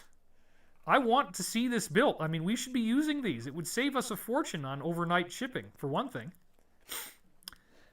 So, okay. That actually shouldn't be in there, but it's another thing that I'm going to be developing later. That's in 1997 at the time of the Phoenix Lights incident. And in my next show, I'm going to talk about all the weird stuff that was going on when they did Phoenix Lights. And that was one of the most troubling ones for the deep state. So if you actually type in TR3B patent on Google, you will find US 20060145019A1 for triangular spacecraft. A spacecraft having a triangular hull with vertical electrostatic line charges on each corner that produce a horizontal electrostatic field parallel to the sides of the hull. Now, what's really cool about this is that in this patent, you actually get to see this gas-to-gas intercooler concept where you have hexagonal cells, and so some of the cells have hot air, and then they're surrounded by 6 cells, as you see in the middle on the left, that have cold air. This keeps the darn thing from overheating and catching on fire. And it also shows how you could shoot projectiles through it, and it wouldn't go down because there's lots and lots of cells. Thank you. I'll trade you. Actually, you can take a little of it.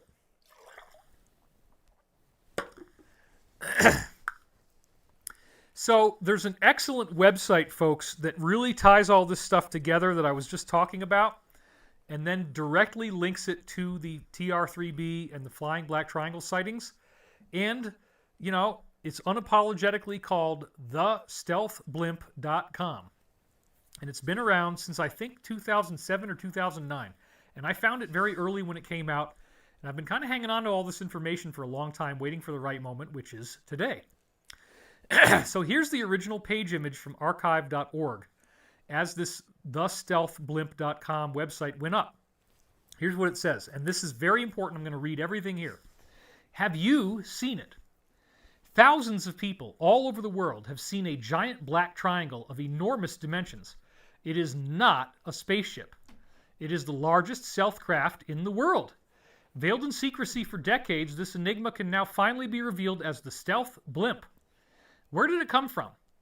In 1981, read this very carefully, folks, the Navy contracted Lockheed, not JP Aerospace, they got to use their own people, to develop a high-altitude surveillance platform called High Spot. NASA did feasibility studies for High Spot. Remember, they had been shown the JP Aerospace stuff in 1975, and they also did a sister program called HAP, High Altitude Platform, whatever. See NASA documents here and here, so you can click on those links and read the documents. Shortly after that, the program became classified. Whoa! In 1981 is when the Navy contracted Lockheed. Then the program became classified, which means they don't want to tell you about this, and no more press releases were issued. Then, in 1982, Lockheed proposed a mammoth quote-unquote stealth blimp. Lockheed actually called it a stealth blimp. And they said that the blimp would have the ability to project a star field on its belly so people looking up at the sky wouldn't be able to see it. That's typical camouflage, right? Arion Corporation designed, that's what we've been just reading about. This is where I got it from, folks. Arion Corporation designed a massive airship containing phased radar arrays for the Navy and Air Force. They patented this design located here and here.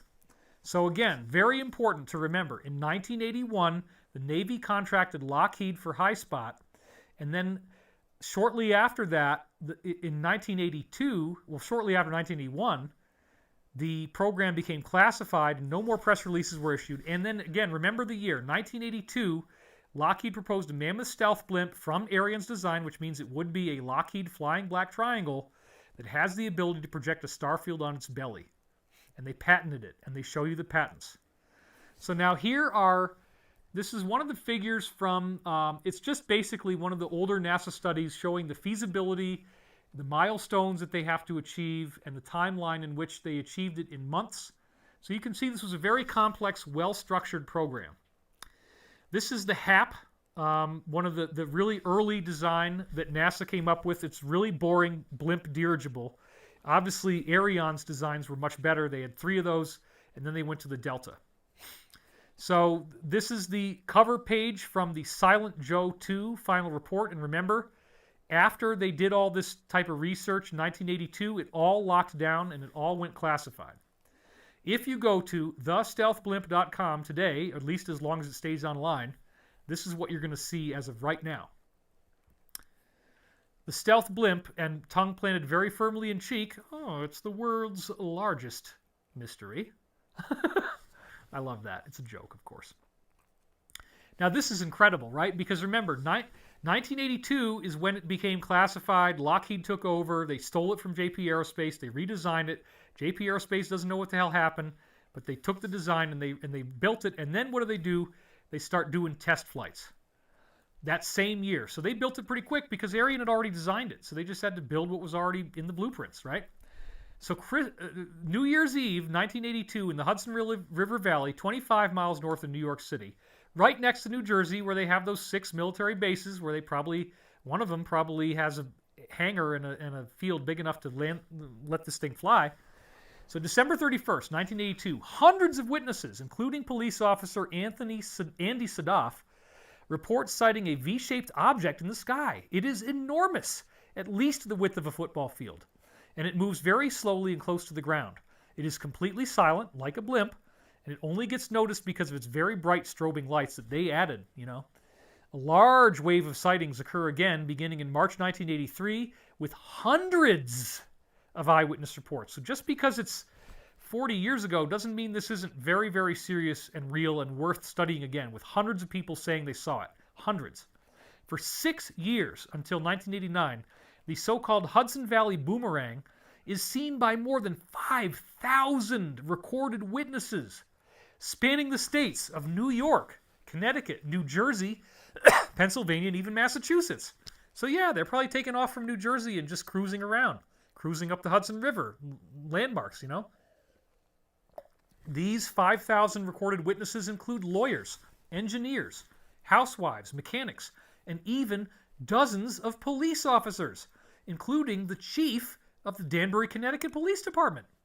Later, J. Allen Hynek and Philip J. Imbrugno and Bob Pratt write a book on the phenomenon entitled Night Siege, the Hudson Valley UFO Sightings, published in 1998 by Llewellyn. There's a huge number of books written about the Hudson Valley UFO sightings. There's tons of them. So again, please remember that the images that I'm about to show you from artist reconstructions of what these things looked like, over 5,000 people saw this flying over New York, New Jersey, Connecticut, Massachusetts. So here it is. They had colorful, weird lights with different colors, and so that's all stuff you could do with very easy military technology. It is a flying blimp. It's flying over the Hudson River. This is supposedly one of the real pictures of one of these prototypes, so maybe they tried building one in more of a disc shape. That appears to be what this was, or a boomerang maybe, like a crescent. This is another Hudson Valley UFO photograph that is supposedly real and suggests that it was a boomerang. This is a mock-up reconstruction, very accurately built off of an eyewitness testimony.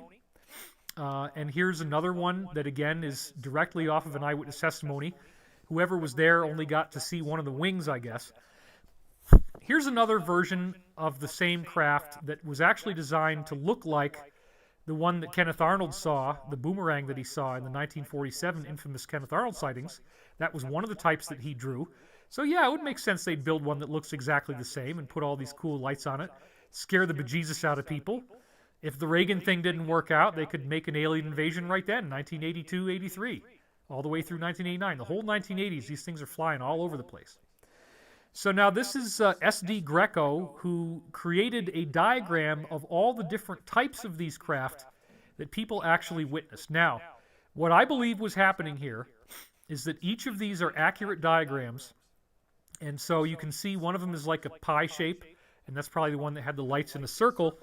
So they were trying out different prototypes. They were testing it over real places to fly. They wanted to see if it was stealth. They wanted to see if anybody would even notice it. And they tried different shapes, different designs, different types of things. And that's what apparently led to the TR-3B. So in 1997, we have an incredible sighting over Phoenix, the Phoenix Lights. And it was huge, all the stuff that was going on. In the number of people who saw it, in the thousands, okay? Even the governor of Arizona saw this.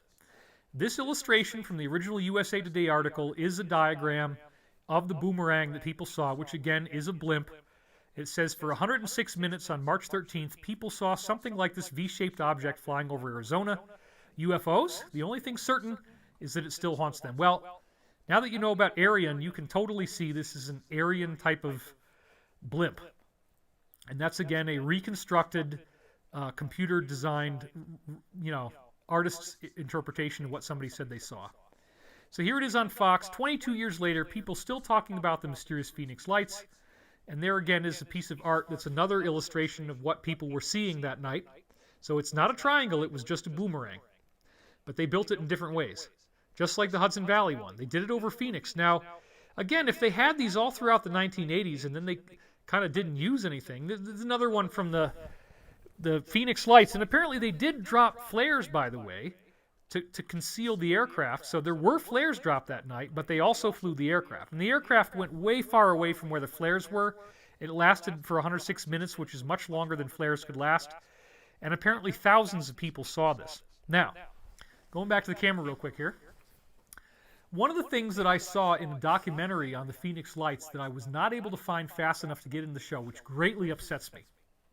It was in one of the original documentaries, and there was, I believe, a Latino male who was saying that he saw the aircraft, and he specifically described that as it passed overhead, that the bottom of the surface of the thing was rippling like it was made out of fabric, but it had what looked like machine parts on it, but the machine parts were rippling with the fabric.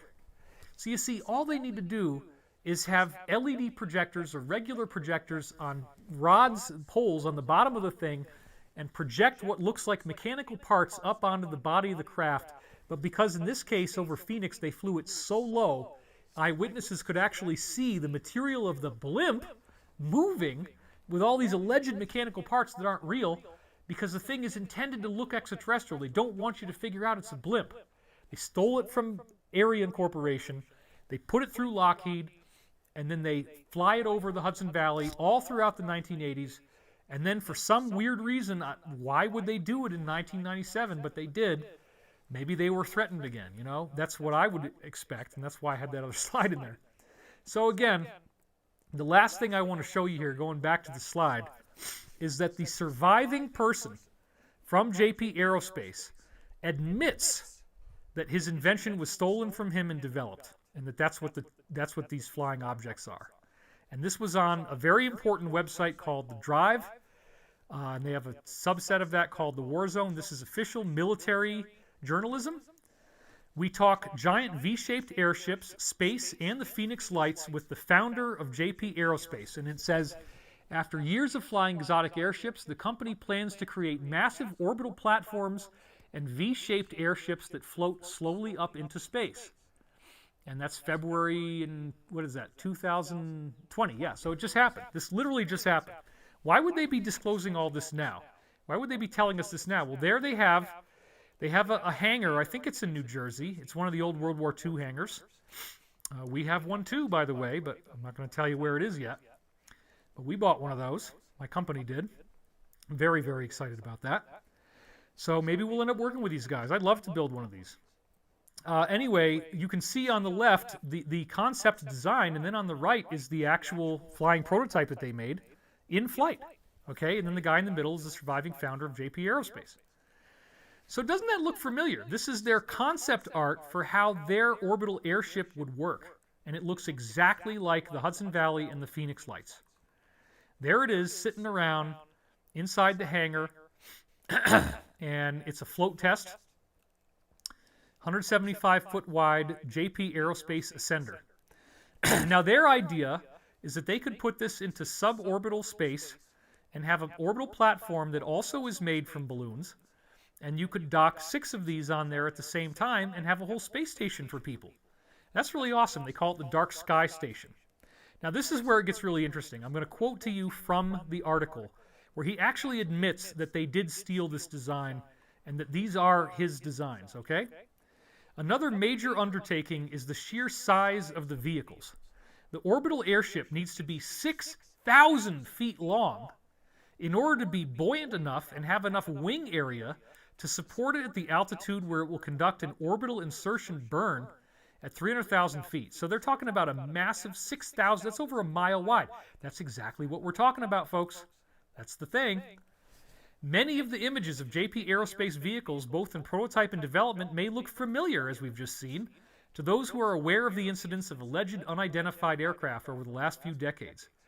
As an aside to our interview with JP Aerospace's John Powell, we asked Powell how possible he feels it could be, based on his experience, that the U.S. Air Force or another military governmental body, Lockheed, may be operating black or off-the-books lighter-than-air craft, which might explain some of these reported sightings. So that's a good question, right? There have been numerous claims made in recent years surrounding alleged secret military airships encouraged by popular lore and high-profile incidents. After all, there is some precedent for such craft, such as the Silent Joe stealth blimps from the 1960s, or Northrop Grumman's Lemva from the past decade. Despite there being no conclusive evidence... Right. Well, now there is, because they admitted pyramid-shaped UFOs, right? But at the time, there was no conclusive evidence that such airships exist. Now the military, Pentagon, has told us they exist. They just haven't said who built them. Obviously, they did. There have been plenty of unconfirmed and anecdotal reports that point to this being the case. In the early 1980s, scores of eyewitnesses claimed to have seen massive, slow-moving V-shaped aircraft floating silently through the night skies above the Hudson Valley in New York State, and other states, as we just saw. In the 1997 Phoenix Lights incident, thousands of witnesses throughout Arizona, Nevada, and northern Mexico reported seeing a similarly massive and silent aircraft. JP Aerospace's John Powell says that while his company has designed vehicles for the Department of Defense, some of which went on to the black world, he's admitting that, okay? They don't admit that in the PDF, but now he admits it in 2020 in this interview with The Drive. They did go on to the black world. Now, let's just stop for a second here, folks. They went on to the black world. What did they do? They made flying black triangle blimps. And he admits that they went on to the black world right here. So that's the Dyne airship design that probably became the TR-3B as Lockheed further modified. So his company was ultimately, let's go back to reading the slide now. Although some of these vehicles designed for the Department of Defense did go on to the black world, his company was not responsible for the Phoenix Lights. Now look at this. Here I must tread a little delicately. Can you say NDA? This is screaming NDA. He signed something classified. He can't talk, so he must tread delicately. And if you don't speak English as your native language, tread means walk. So it means he's got to step very carefully. He's walking on landmines is what he's saying.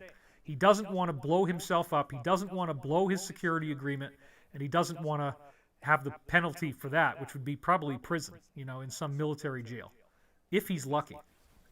And it would be underground, by the way. He'd never come back again. We have built several airships and other vehicles for various DoD agencies. Look at that. He's admitting it.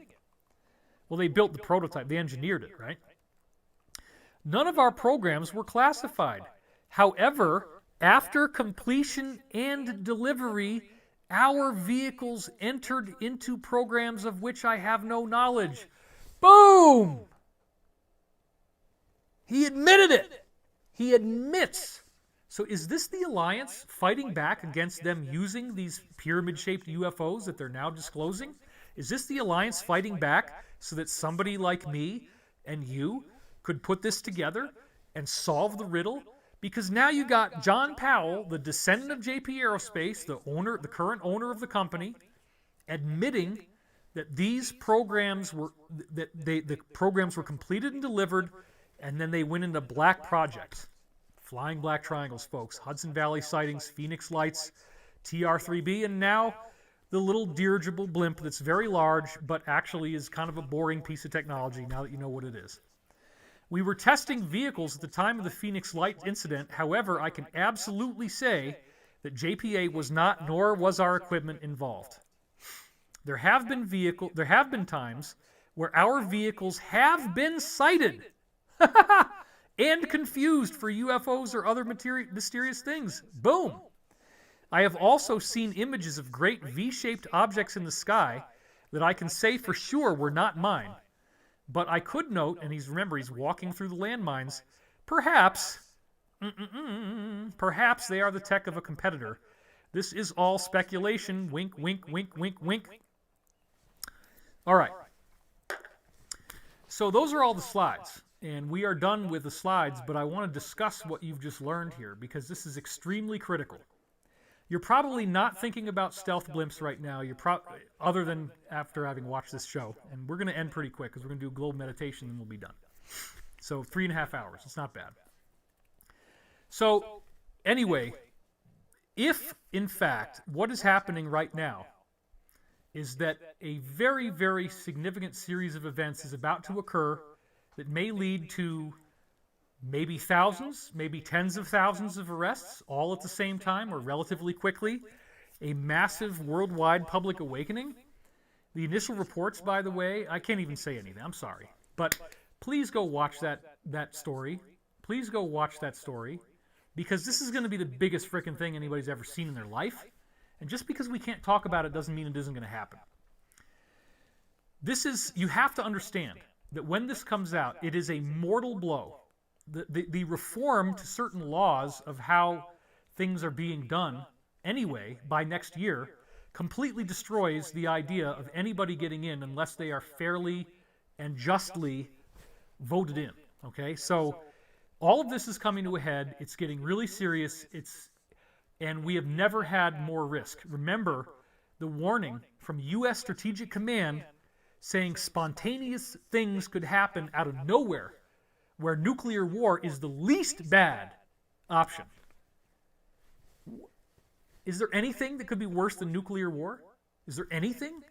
Yeah, alien invasion. They already built it.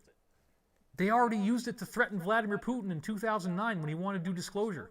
They already had one of them floating over the Pentagon in 2018 when they were trying to take the president down with Mueller. Okay? And they don't want him doing anything funny because if he starts doing something funny, oops, aliens blew up the White House. Sorry.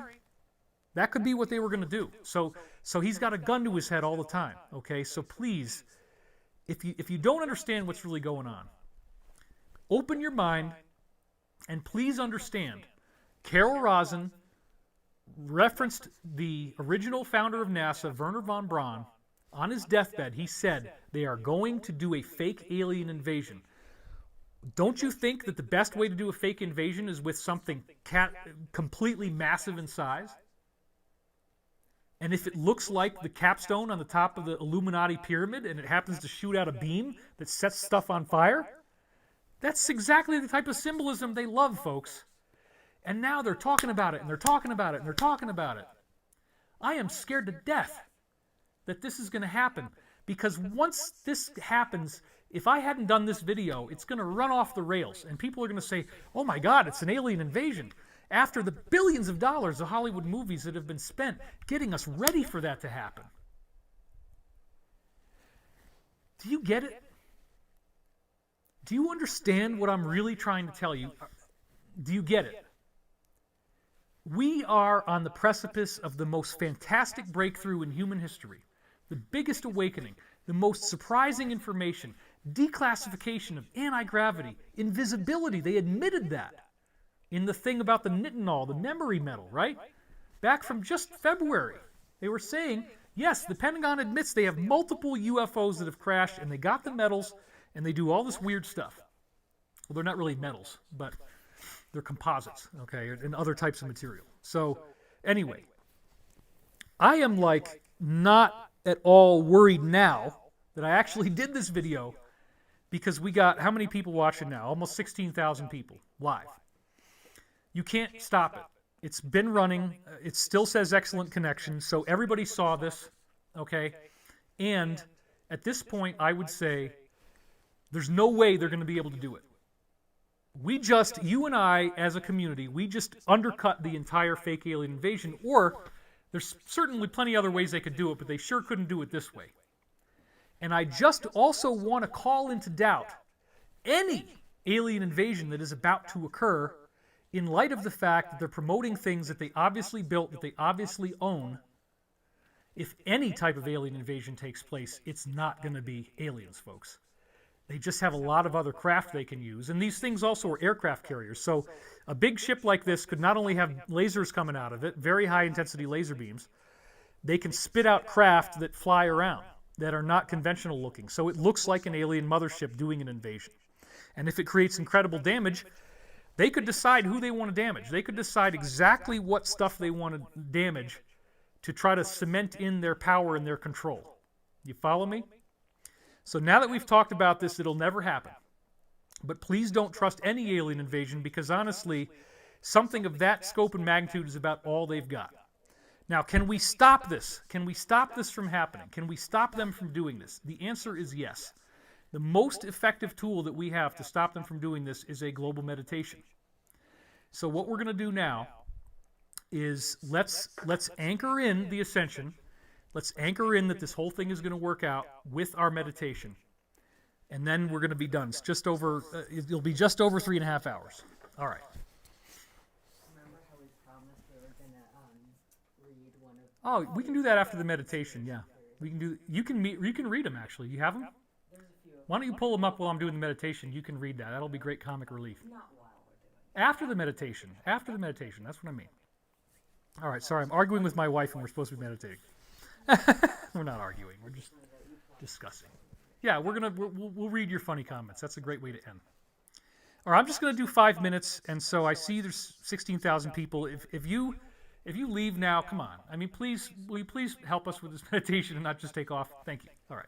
I'm going to do 5 minutes, but that's enough to stop this. Okay, here we go.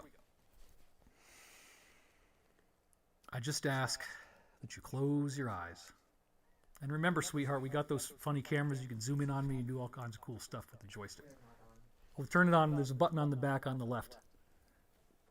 There you go. All right. I like you to place... Yeah, I can talk. Placing both feet flat on the floor and closing your eyes. And take a nice deep breath in and just gently let it escape. And then take another nice, deep, relaxing, healing breath. Any way you want. And then just let it go. Becoming more and more deeply relaxed. Having a sense of you're floating just like a nice blimp. Imagine that blimp floating through the air. Maybe you visualize the Goodyear blimp, or maybe you can visualize a Dynair ship. Imagine being in that blimp and feeling the swaying of the air, feeling the levitation, the excitement of being airborne, looking down through the window, down at the ground, through the clouds, safe and comfortable in flight, and the feeling of exaltation. You are hovering in a beautiful craft. And as you become more and more deeply relaxed, you breathe in the consciousness of the universe, the consciousness of the one infinite creator that you are, the identity that you share in your limited human form. And maybe as you feel more and more relaxed and more inspired, maybe more of that awareness is cohabitating with you in your mind, body, and spirit. And maybe you envision a warm, loving, intelligent light. A light that tells you that no matter what crazy things might seem to be happening on Earth, you are always safe. You are always protected. You are always taken care of. And you are loved more than you can possibly imagine. The living consciousness of the galactic logos is yours. And as you breathe in galactic energy, You exhale peace. And you find that this warmth is spreading throughout the planet. As the consciousness field itself that all of our minds are sharing is rising and rising and rising, the mind itself is changing, making us more intelligent, more aware, more peaceful. Or, if we're fighting it and we resist love, then we might get shaken apart and our lives might become more and more and more difficult. Breathe in the love. Breathe in this peace. And allow that love to spread all over the planet as a living white light, imagining it reaching all those who are suffering. And you feel so deeply relaxed, so content, so peaceful and comfortable. No harm can come to you. We ask that all those on earth and elsewhere absorb this light, enjoy this light, and have thoughts of peace and love and a safe and peaceful transition to the glorious new future that awaits us. We hereby affirm and decree our sovereignty. For where we go one, we go all.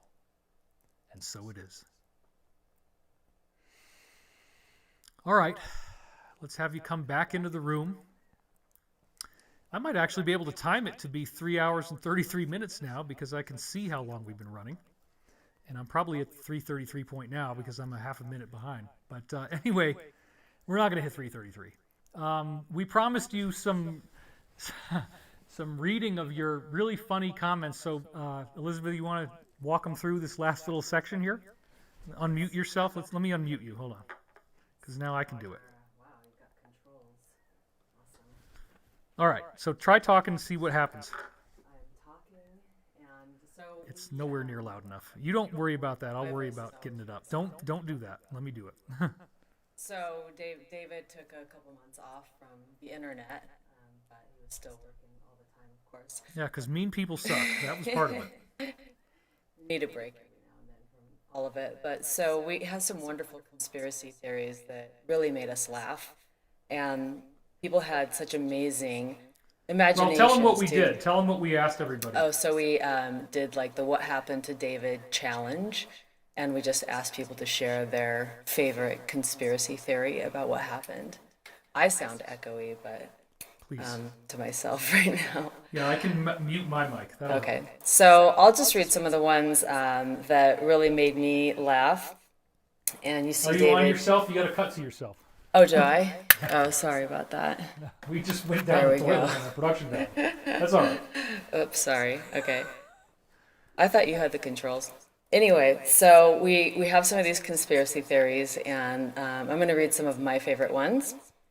And so David has a blue shirt on, so now he can come back and do videos for everybody. So I love this one from Busted Taco Shell that says, David ran out of blue shirts and lost his dry cleaner's ticket to get them all back, which is why David hasn't been around for the last 2 Yeah, months. and I actually did wear a blue shirt. So Yeah, I and he has a blue shirt on, so that works actually out. do have a blue shirt. So.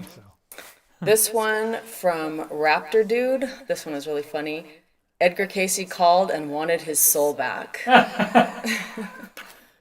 Well, it's the same soul, so I don't know if that Yeah, well, he wanted it back, so. All right. That's hilarious. Yeah, that's funny. So let's see. This is from It's supposed to be a winner, by the way, but they were all so good that we couldn't really come up with a winner. There were a lot of really creative ones. Some people that should be sci-fi writers in here for sure. So this one from H. Davis. He's been rescued from Earth by ancient aliens All right. on voyage. That's appropriate, Can we right? make that happen, please? Because I'd really love to take We're off about and ready go for somewhere that else. right now, for sure. This sucks right now. This but one's I really think it's funny gonna too. change. This one's funny. He forgot to hit record. I forgot to hit record. Oh no. Yeah. So anyway, those are some of my favorite ones, and maybe we'll read through some more and have some more Yeah, we'll do it on the next video. time. So thank you all for being here. Stay positive, stay strong, and continue to be kind to each other. Do you know what you're going to talk about in my class yet?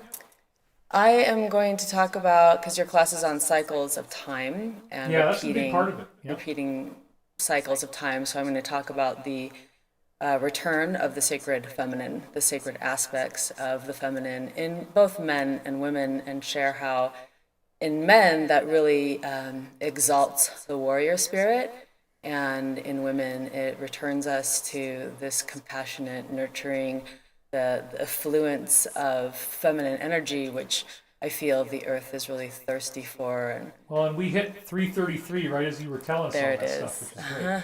So that's a good synchronicity. so that's what I'll be doing. Okay, I'm going to go back to you, David. Okay. Thank you for being here. So, the last thing I just want to end with, because as you'll notice, unlike almost everybody else that does this, I'm not pumping products and ads the whole time. I'll do one little blurb at the end about the class if you're interested in it. It's going to be very comprehensive. I'm going to go through a lot of new Law of One material, and I'm specifically going to talk about these cycles of history. Now, I've never done any television on this before, but I wrote a whole book about it. My second book, The Synchronicity Key. Oh, yeah, okay. We can't both do it at the same time. And you don't click solo either. Just stop using the mouse. Let me do it. Okay, great. Yeah, it's terrible.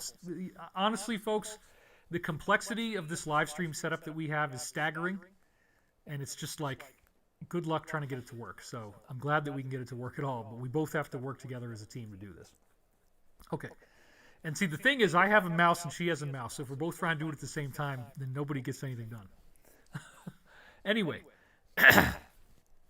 very, very bizarre information regarding the idea that Jesus talks about, if you are to forgive your brother, you must forgive him 7 times, 77 times. Several of the versions of the Bible say this.